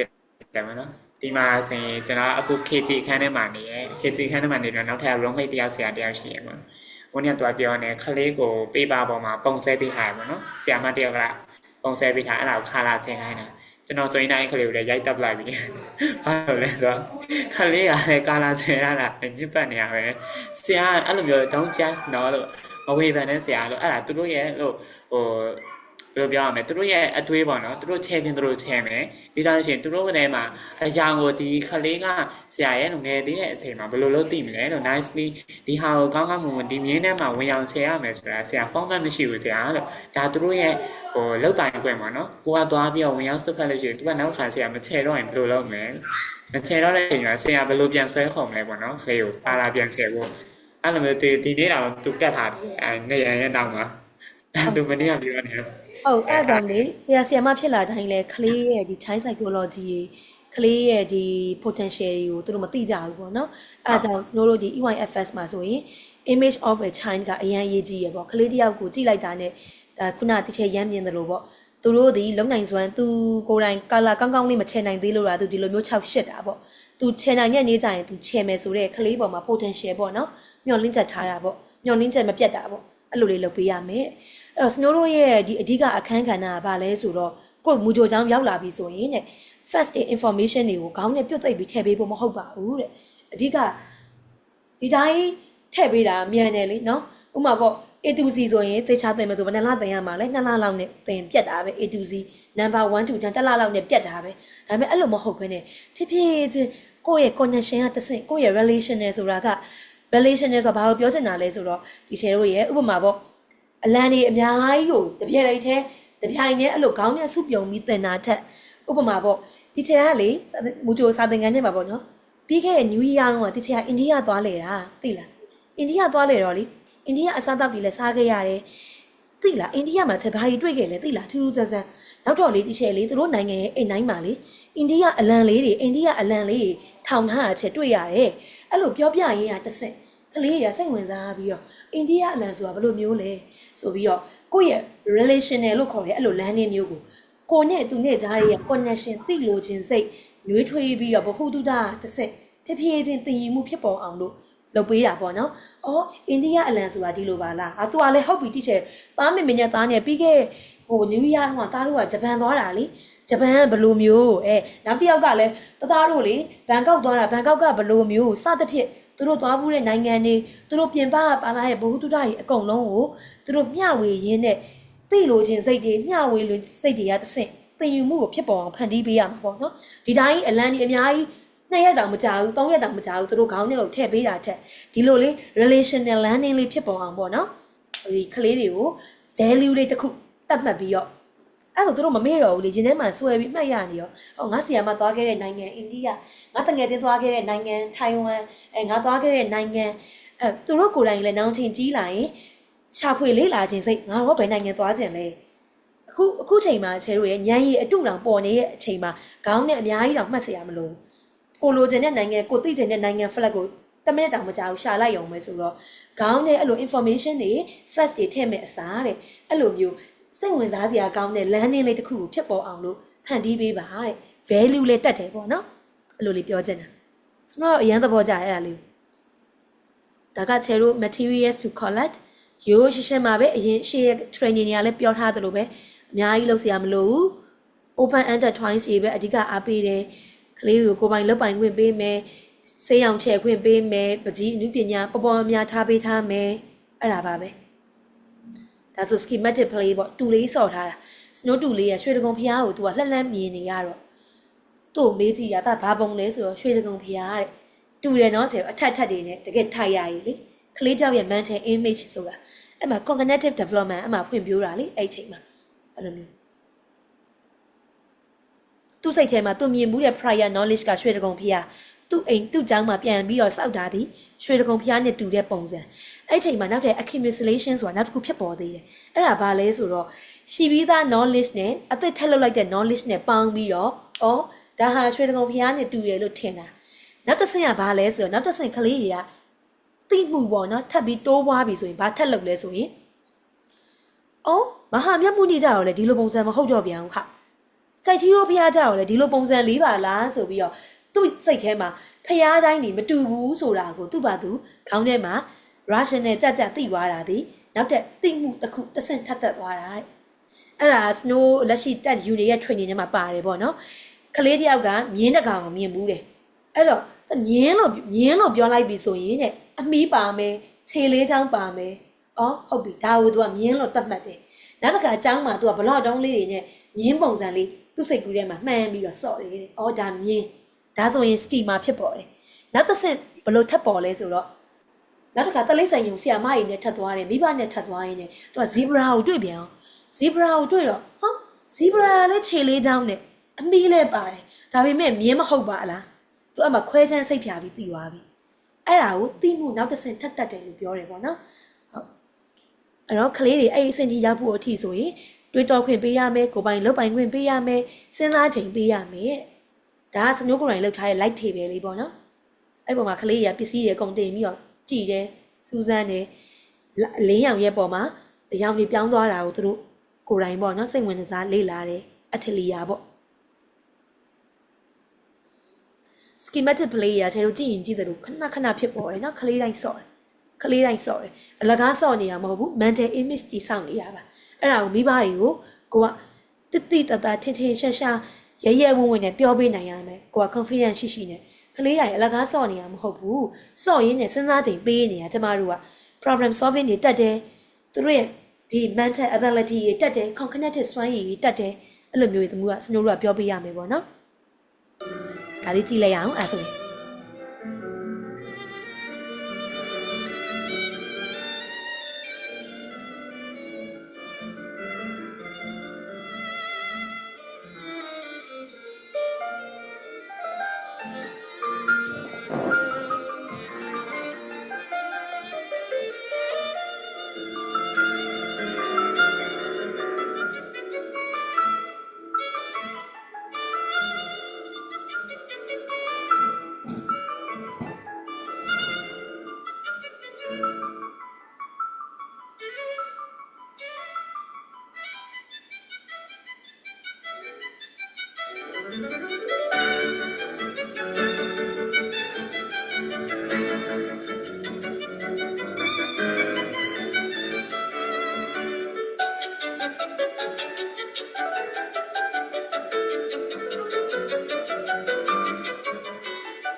ဗီဒီယိုလေးကတော့ဒါပါပဲချယ်တို့တစ်ခုရလိုက်မယ်လို့မျှော်လင့်ပါတယ်ဗီဒီယိုထဲမှာချယ်တို့ဘာလို့မျိုးအရာလေးကိုတွေ့မိလဲပေါ့နော်ဘလို့ observe လုပ်မိလဲဆွေးနွေးပေးပါအောင်ကလေးတွေကကြည့်လိုက်လို့ရှိရင်ဘာပဲလုံးအမြဲ busy ဆော်တယ် စော့နေတာနော်စော့နေတာ ကျွန်တော်တို့စောက်ခဲ့ဘူးတဲ့ကစားနည်းဟာတွေပါဟုတ်အဲ့ဒါအမေရိကမှာရှိရဲ့နယူးယောက်မှာရှိတဲ့နာမည်ကြီး Reggio Emilia preschool system ပေါ့နော်အဲ့ရဗီဒီယိုလေးတစ်ခုပေါ့အဲ့ချာဗီဒီယိုလေးတစ်ခုပေါ့သူတို့တောင်မှသူတို့လိုပညာရေးဖွံ့ဖြိုးတဲ့နိုင်ငံတွေတောင်မှကလေးတွေကိုမူဂျိုစစ်တွေမှာလုံးဝကလေးတွေကိုထိုင်ခိုင်းပြီးတော့စာရေးပဲလိုမျိုးစာရွက်တွေနဲ့လောက်ခိုင်းတာမျိုးမရှိဘူးသူတို့ကိုယ်တိုင်ယုံကြည်တယ်ကစားခြင်းသည်သင်ယူနေတာကစားခြင်းသည်စာရေးခြင်းပဲကစားခြင်းသည်စာရေးဖို့အထောက်အကူဖြစ်တယ်ကစားခြင်းသည်သင်ချာရတယ်ကစားရင်းနဲ့ alphabet တွေရတယ်ကစားရင်းနဲ့ language တွေတတ်တယ်ဆိုတာသူတို့ကယုံကြည်ရတဲ့အတွက်ပြပြဟိုကစားခိုင်းနေနေစဉ်အဲ့လိုမျိုးလေးပဲဆီယာမရဲ့အခန်းကဏ္ဍတော့တိတ်မတွေ့ရအောင်နော်ကလေးရပဲဥဆောင်ပြီးတော့အုပ်စုဖွဲ့ပြီးတော့ကစားနေအဲ့ဆီယာမကဘယ်လိုပြောလဲဆိုသူတို့က project တစ်ခုသူက project based learning ကို Reggio Emilia ကသူတို့လုပ်ထားတဲ့ project တွေကိုပြန်ပြီးတိုင်းတာမျိုးတွေမကြိုက်ဘူးတပတ်လောက်ထိရောသူတို့ကစားတယ်တပတ်လောက်ထိရောပြည့်အောင်ပေါ့နော်သူတို့အဲ့လိုမျိုးလေးတယောက်ကအဆောင်ဦးဆောင်ကြတယောက်ကရေနဲ့အဲ့လိုစော်တာစသဖြင့်ပေါ့နော်သူတို့ချက်ချင်းပြန်သိမ်းတာမျိုးမကြိုက်ဘူးတဲ့သူတို့ outdoor playground ရှိတယ် indoor ရှိတယ် indoor မှာဆိုရင် Antalya ဒီအမှုပညာပေါ့နော်အနေပတ်သက်ပြီးစော်လို့ရတာ outdoor မှာဆိုရင်ခုနလိုမျိုးကျွန်တော်မြင်ရတဲ့အရာလေးပေါ့အဲ့ဒါကြီးပဲထားပေးထားတာဈေးကြီးဟို slide တို့ဘာတို့ကလွဲပြီးတော့ဈေးကြီးရဲ့အသုံးဆောင်ပစ္စည်းတွေမတွေ့မိဘူးเนาะတဘာဝပစ္စည်းတွေပဲဖိုင်ခွန်တို့ရေတို့နောက်တော့ငါးတက်တာချင်းတို့တာယာတို့ကားတာယာတို့မိသက်ပိုက်အဟောင်းတို့အဲ့ဒါ site တော့ငါ site စီးရဟာလာမှာတက်တာပြားနေနော်ဟုတ်တယ်တက်တာပြားနေဟုတ်တယ်ဆိုတော့လေဆိုတီချယ်တို့လည်းကိုပိုင်မူကြိုဖွင့်ဖို့စိတ်ကူးရှိတယ်ဆိုလို့ရှိရင်ဒီပေါ့နော်ရဲဝင်နဲ့လောက်ပါအားပေးတယ်အဓိကမူကြိုတွေအများကြီးပေါ်ပေါက်စေခြင်းနဲ့ကလေးတွေကိုပြပြဝဝကစားခွင့်ရစေခြင်းနဲ့ဈေးကြီးရဲ့အကြောင်းတွေအများကြီးရှိဈေးကြီးရဲ့အကြောင်းတွေရှိပြီးမိဘကြီးစိတ်ထဲမှာဒီလိုအကြောင်းတွေသွားထားမှကလေးစာတက်မယ်လို့ထင်နေရကြီးကိုဖျောက်ချင်တယ်ပေါ့နော်အဲ့တော့ဖြစ်နိုင်ရင်ရက်ကွက်တိုင်းမှာမူကြိုလေးတပိုင်းတိုင်းလေးစနိုးကဖြစ်စေခြင်းနဲ့စနိုးဩစတြေးလျမှာဆိုရင်အဲ့လိုမျိုးပြင်ဆင်ရပြီးသားဆရာမကြီးပေါ့နော်သူတို့ကအိမ်တိုင်းမှာသူတို့ကတပိုင်းတိုင်းလေးကိုဖွင့်ကြတာအဲ့လိုပျော်စရာလေးတွေစနိုးတငယ်ချင်းကအဲ့မှာ तू က nurse မှာပေါ့နော်သူနာပြုဆရာမဆိုတော့သူသားလေးကလည်း day care ထားတယ်ဆိုတော့ तू ကစနိုးရဲ့အကူအညီတောင်းမှုနဲ့ပေါ့နော်အဲ့လိုမျိုးလေးအဲ့ရဆရာမကြီးနဲ့ချိတ်ဆက်ပေးတယ်လေးလာခွင့်ပေးတယ်ဒီစနိုးကကြောက်ဒီ online tour ပဲလုပ်ရတာပေါ့နော်ဒီတိုင်းတော့မသွားရသေးဘူးပေါ့ online tour ကိုတနာကြီးကိုဘလောက်အဲ့လိုမျိုးသူတို့ရှင်းပြပေးတယ် meeting လေးတွေလုပ်ပေးတယ်ဆိုရန်စိတ်ဝင်စားဖို့ကောင်းတယ်ဆရာမကြီးရဲ့အတွေ့အကြုံရှိရဲ့ကလေးเจ้าနားလေတဲ့ချစ်တဲ့ဆရာမကြီးရဲ့ဘာမှမရှိသူ့အိမ်မှာအိမ်နဲ့သူသွားစာသင်ခန်းဆိုတဲ့အတိုင်းအိမ်ပဲအိမ်မှာမှကလေးကိုစာလေးဖတ်ပြလိုက်တမင်းလေးကျွေးလိုက်ဟိုဟာလေးလှုပ်လိုက်အဲ့လိုမျိုးလေးပေါ့နော်ဖွင့်တာဆိုတော့ဆရာတို့ကိုလည်းဖွင့်စေချင်တယ်စနိုးပြီးသွားအဲ့တော့ဆရာတို့ဒီနေ့ training session လေးရနေပြီးတော့မေးချင်တဲ့မေးခွန်းလေးရှိရင်မေးပါအောင်ဒီနေ့ဗာလေး take away ယူဖြစ်လဲပေါ့နော်ဒီ approach ထဲမှာဒီ approach ကလေ Snow ရဲ့ဒီ personal experience အရာလေ Snow ကတော့ဘယ် approach ကိုလက်ကင်ထားပါဆိုပြီးမပြောချင်ဘူး Montessori လားအဲ့ဒီကကောင်းတာလေးယူလိုက်ဟုတ်ပြီ Reggio Emilia လားကောင်းတာလေးယူလိုက် Waldorf လား Snow ဆိုလဲပေါင်းပြီးသုံးတာပဲ Reggio ကနီးရလဲယူတယ် Waldorf ကမြေပြူခန်းနဲ့ဆော့ရတဲ့တဘာဝပစ္စည်းတွေလည်းအကုန်ယူတယ်ကောင်းတဲ့ဟာတွေအကုန်လုံးကိုယူသုံးဖြစ်တယ်ပေါ့နော်ကိုစာသင်ခန်းထဲမှာတီးတန်ရေးယူသုံးတာမျိုးမရှိပါဘူးဟုတ်တီချယ်တို့ဗာများမေးချင်ပါလဲ the interest rate ဟုတ်ဒီချက်အဲ့ဆိုဒီနေ့ကဲတော့နော်ခင်ဗျားဟိုပုံမှန်ဆိုဒီချက် work အနေနဲ့အပြင်မှာသူများတွေကိုပေးရဟာခင်ဗျားဒီနေ့ဆို3ယောက်ထဲပေါ့နော်3ယောက်စလုံး private section ရလိုက်တာကျေးဇူးအများကြီးတင်ပါတယ်ဒီချက်ရတယ်ဒီချက်အဲ့ဒီကလည်းကိုတီချယ်ရှာသေးတယ်မတာကြဘူးဒီတက်စေချင်တာပေါ့နော် Snow ကလည်းပညာပေး group ထဲမှာအဲ့ဒါ meeting လေးမတွေ့ရဘူး meeting လေးမတွေ့ရရှင်းနေတယ်ကျွန်တော်Snow ကအိန္ဒိယခရီးကပေါ်လာတော့အိန္ဒိယရောက်သွားတဲ့ခါကျဘယ်လိုဖြစ်လဲဆိုတော့ရက်ကိုရွှေ့လိုက်တာစရင်ပေးထားတာ100ကျော်တကယ်လာတက်တော့နည်းနည်းလေးပဲလာတက်ကြတယ်ရက်ပြောင်းလိုက်တော့သူတို့လည်းမေ့ရနေမှာပေါ့နော်အဲ့လိုကိုတီချယ်ကြီးလာတက်စေချင်တာဟို webinar တစ်ခုကလေအဲ့နေ့မှလောက်တာနဲ့ဒုတိယပြန်လောက်ရရဲ့ feeling ကမတူအဲ့လိုမျိုးဆိုတော့လေဒါပေမဲ့အခုလည်း Snow အားစိုက်ပြီးတေချာပြပြထားပါတယ်ဆရာတို့တစ်ခုရမယ်လို့မျှော်လင့်ပါတယ်ဟုတ်ဒီချက်နှစ်ခုလောက်မေးစရာရှိတာဒီချက်ဟုတ်မေးပါချက်နှစ်ခုမဟုတ်နှစ်ခုလေ ပထမတစ်ခုကလည်းဒီအဲ schema မှာပေါ့နော် schematic play ကခလေးတွေစီမှာတဆင့်ပြီးမှတဆင့်ဖြစ်တယ်ဆိုတဲ့ဟာမျိုးရှိလားဥပမာဒီ tragedy ပေါ့နော် tragedy ပြီးတော့မှ transformation အဲ့လိုဖြစ်တာမျိုးလားဟို rotation ဖြစ်ပြီးတော့မှ tragedy ဖြစ်တယ်အဲ့လိုမျိုးတဆင့်ပြီးတဆင့်ဖြစ်တယ်ဆိုတဲ့ဟာမျိုးရှိလားဒီကျသို့မဟုတ်အကုန်လုံးဖြစ်တာလားပေါ့ အဲ့လိုမျိုးမလေးလာဘူးဒီချေ snow ဖတ်ကြည့်သမျှလေးလာသမျှထဲမှာဆိုရင်တော့ခလေးတစ်ယောက်ချင်းစီရဲ့စော့ပုံစော်နေ schema ဖြစ်ပေါ်တာချင်းကမတူဘူးတချို့ကလေးတွေက positioning ဖြစ်နေတဲ့အချိန်မှာတချို့ကလေးတွေက tragedy လည်းလုပ်ရင်လုပ်တယ်ပေါ့နော်အဲ့လိုမျိုးလေးတွေလည်းတွေ့ရတယ်ချေအဲ့ဒါကို snow တီးတန်လေးထပ်ပြီးတော့ research ထပ်လုပ်ပေးအောင်မယ်ချင်မေးရမိကုန်ဒါပေမဲ့ snow ဖတ်ကြည့်ရတဲ့လောက်လေးလာရတဲ့လောက်ထဲမှာတော့အဲ့လိုမျိုးကြီးခလေးတစ်ယောက်ချင်းစီကအဆင့်ဆင့်ဖြစ်ပေါ်တယ်ဆိုပြီးအဆင့်လိုက်ဆိုတာမျိုးကြီးကိုမလေးလာဘူးဒီချေအကြောင်းလဲဆိုကလေးတွေကို snow စာတင်တဲ့တက်တန်းတစ်ချောင်းမှာလဲတယောက်နဲ့တယောက်လောက်တာချင်းကမတူဘူးလေတချို့ကလေးတွေကတန်းစီပြီးတော့ခွန်းဆိုရင်ခွန်းကဒီလိုလေးတွေစော့ရကြိုက်တယ်အဲ့လိုမျိုးလေးအထက်ကလေးတွေပေါ့နော်ဒီ connecting လောက်ရကြိုက်တယ် positioning စော့ရကြိုက်တယ်ပြီးနောက်ကကလေးတယောက်ဆိုလဲအဲ့လိုပဲရှိသမျှအယုတ်တွေအကုန်လုံးစီထားတာဆိုတော့တယောက်နဲ့တယောက်တောင် schematic ကဖြစ်ပေါ်တာချင်းမတူဘူးဆိုတော့လေ snow ကတော့တစ်စိမ့်ပြီးမှတစ်စိမ့်ဖြစ်ပေါ်နေဆိုပြီးသူ့ level အနေအမြင့်တော့မသတ်မှတ်ချင်ခလေးတိုင်းကမတူညီရဲ့ schematic play ဖြစ်ပေါ်နေရလို့ပဲ snow ကနှလုံးသားတွေကယုံကြည်ဟုတ်ဒီစဟုတ်ခင်လဲအဲ့လိုမျိုးတော့ကိုငယ်ဘဝနဲ့ပြန်ပြီးတော့ချိန်ကြည့်လိုက်တဲ့အချိန်မှာဒီချိန်ဘောင်းဆောင်ကစားဘူးရလေနော်အဲ့ဒီဟာတွေဖတ်လိုက်တဲ့အချိန်မှာအကုန်လုံးငါငယ်ဘဝလောက်ဖူးတယ်ပေါ့လောက်ဖူးတယ်ဆိုအကုန်လုံး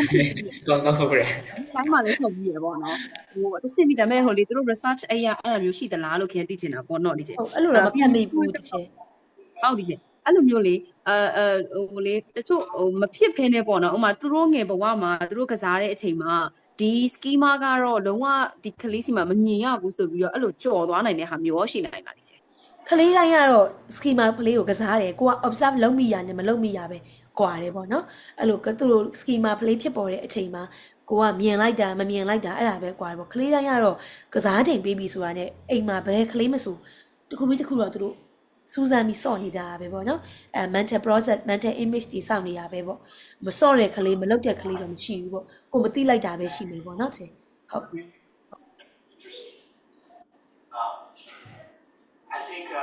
နောက်တော့တီချေစုတီချေရမေးပေးပါအောင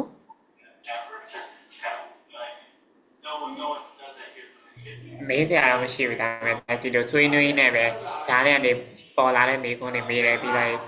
်လုပ်ခဲ့တဲ့ဟာလေးတွေပေါ့နော်အတွေ့အကြုံလေးပြန်ပြပြတာပဲဒီနေ့ကတိလိုက်တာက safe fundamental principle အဲ့ဒါတော့သင်ချာသိနိုင်တယ်ချင်းဒါလို့ရှိရင်ဘယ်လိုလုပ်တာလဲ 100 languages ကြပြလေးလည်းပို့ပေးမယ်100 languages ကြပြလေးလည်းနော်တော်တော်ကောင်းတယ်ဟုတ်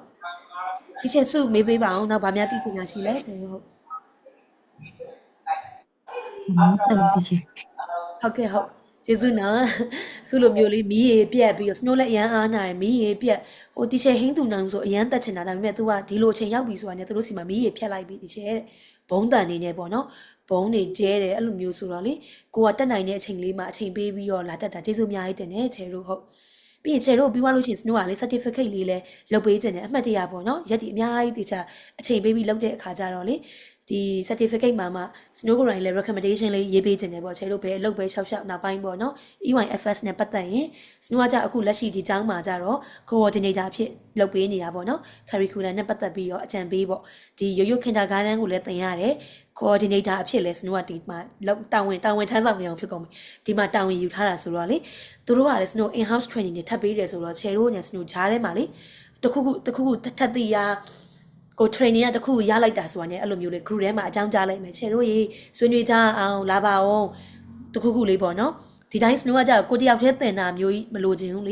ေပြန်ပြီးမျှဝေပေးမှာ snow လည်းတသက်လုံးမှတ်မိတော့ရဲ့တသက်လုံးပုံမှတ်ပြီးမယ်ပို့ပြီးရင်လည်းဆွဲတယ်ဆိုတော့လေအဲ့လိုပြန်မျှဝေမှာဆိုတော့အဲ့လိုလုပ်ပေးပါမယ်အခု UK ဘက်ကဆီယာမကြီးပေါ့နော်သူတို့ဟာကျောင်းက8လပိုင်းမှဖွင့်မှာဒါပေမဲ့သူတို့က online ကနေပြီးဟိုကနေပြီး snow ကို training ပေးနေတာအခုမနေ့ကနေစပြီးတက်ကမှာပေါ့နော် in house training ဆိုတော့ဘာကြီးထက်ရအောင်မလဲမသိဘူးအရန်ရင်ခုန်နေရပေါ့နော်သူတို့တော့ကောင်းပါတယ်ကျောင်းလေးကစာတော်မတင်ရသေးဘူး training တွေစပေးနေပြီပေါ့သူတို့အဲ့လိုမျိုး UK ရဲ့ဓာတ်ရိုက်ပေါ့သုံးတဲ့ curriculum ကလည်း snow သဘောကျတဲ့ UK curriculum စာအုပ်တွေအကုန်လုံးပဲနီးရလဲ Reggio Emilia ဆိုတော့လေဒီကျောင်းလေးမှာဟိုနောက်ပိုင်းချေတို့ဒီဘက်ဒီဘာကြီးပြောင်းလာခြင်းနဲ့ဆိုလို့ရှိရင်လည်းပြောပါကျောင်းမှာကျောင်းသစ်ဆိုတော့အများကြီးလိုပါလေနေရာကြီးကကိုတိချေကြီးအကုန်လုံးကိုခေါ်ခြင်းတာအဲ့လိုမျိုးပေါ့နော်ဒီဘယ်မြို့မှာလဲမသိဘူးနော်မြို့ကချေပတ်ချန်ပူရီဆိုတာပဲပတ်ချန်ပူရီရဲ့ သိလား ဟုတ် ချ ကဲ့ က် ချစ်ကိုလေ ဘန်ကောက်နဲ့အဲ့လို2နာရီ ဒါတော့ကြားဘူးလို့ချစ်ဟုတ် 2နာရီခွဲ तू ကဟိုပတ္တရားနဲ့လည်းနီးရယ်ကမ္ဘောဒီးယားဘက်လည်းနီးရယ်ပေါ့နော်အဲ့ဒီချောင်းလေးကတော့ ဟုတ်ကဲ့ သူတို့ကပြောမယ်ဆိုရင်မြန်မာနိုင်ငံမှာဆိုရင်တော့ရန်ကုန်နဲ့ပဲခူးလိုပုံစံပေါ့ဒီပဲခူးမှာသူတို့ကမူဂျိုကျောင်းလေးဖွင့်ရကနေ language school ဖွင့်ရကနေအောင်မြင်တော့ဒီ UK ကသူမိမအကြောင်းသွားတက်ပြီးတော့ပြန်လာတော့အဲ့လိုမျိုး international school အကြီးသူတို့ကဖွင့်ချလိုက်တာပေါ့ဖွင့်ချင်တာပေါ့အဲ့လိုမျိုးကြီးဆိုတော့ဘန်ကောက်မြို့ပေါ်တော့မဟုတ်ဘူးဘန်ကောက်နေတော့ဝေးတယ်ဒါပေမဲ့ကျောင်းကတော်တော်လေးတော့အဆင်ပြေရပေါ့နော်ကျောင်းကြီးကလည်းအကြီးပဲ international school အစ်စ်ပဲဆိုတော့အဲ့ဒါလေးတန်းတန်းနေရသမျှတန်းတန်းနေယူသမျှတန်းတန်းနေပြန်မျှဝေပေးပါမယ်လို့ကိုတီချေယူကျေးဇူးအများကြီးတင်တယ်လာရောက်ဆွေးနွေးပေးတာချေတို့အဲ့ဆိုရင် let's call it a day တွေ့ကြမယ်နော်နောက်တစ်ပတ်တွေ့ကြမယ် bye bye Thanks for sharing ma thank you teacher Thank you, Badi.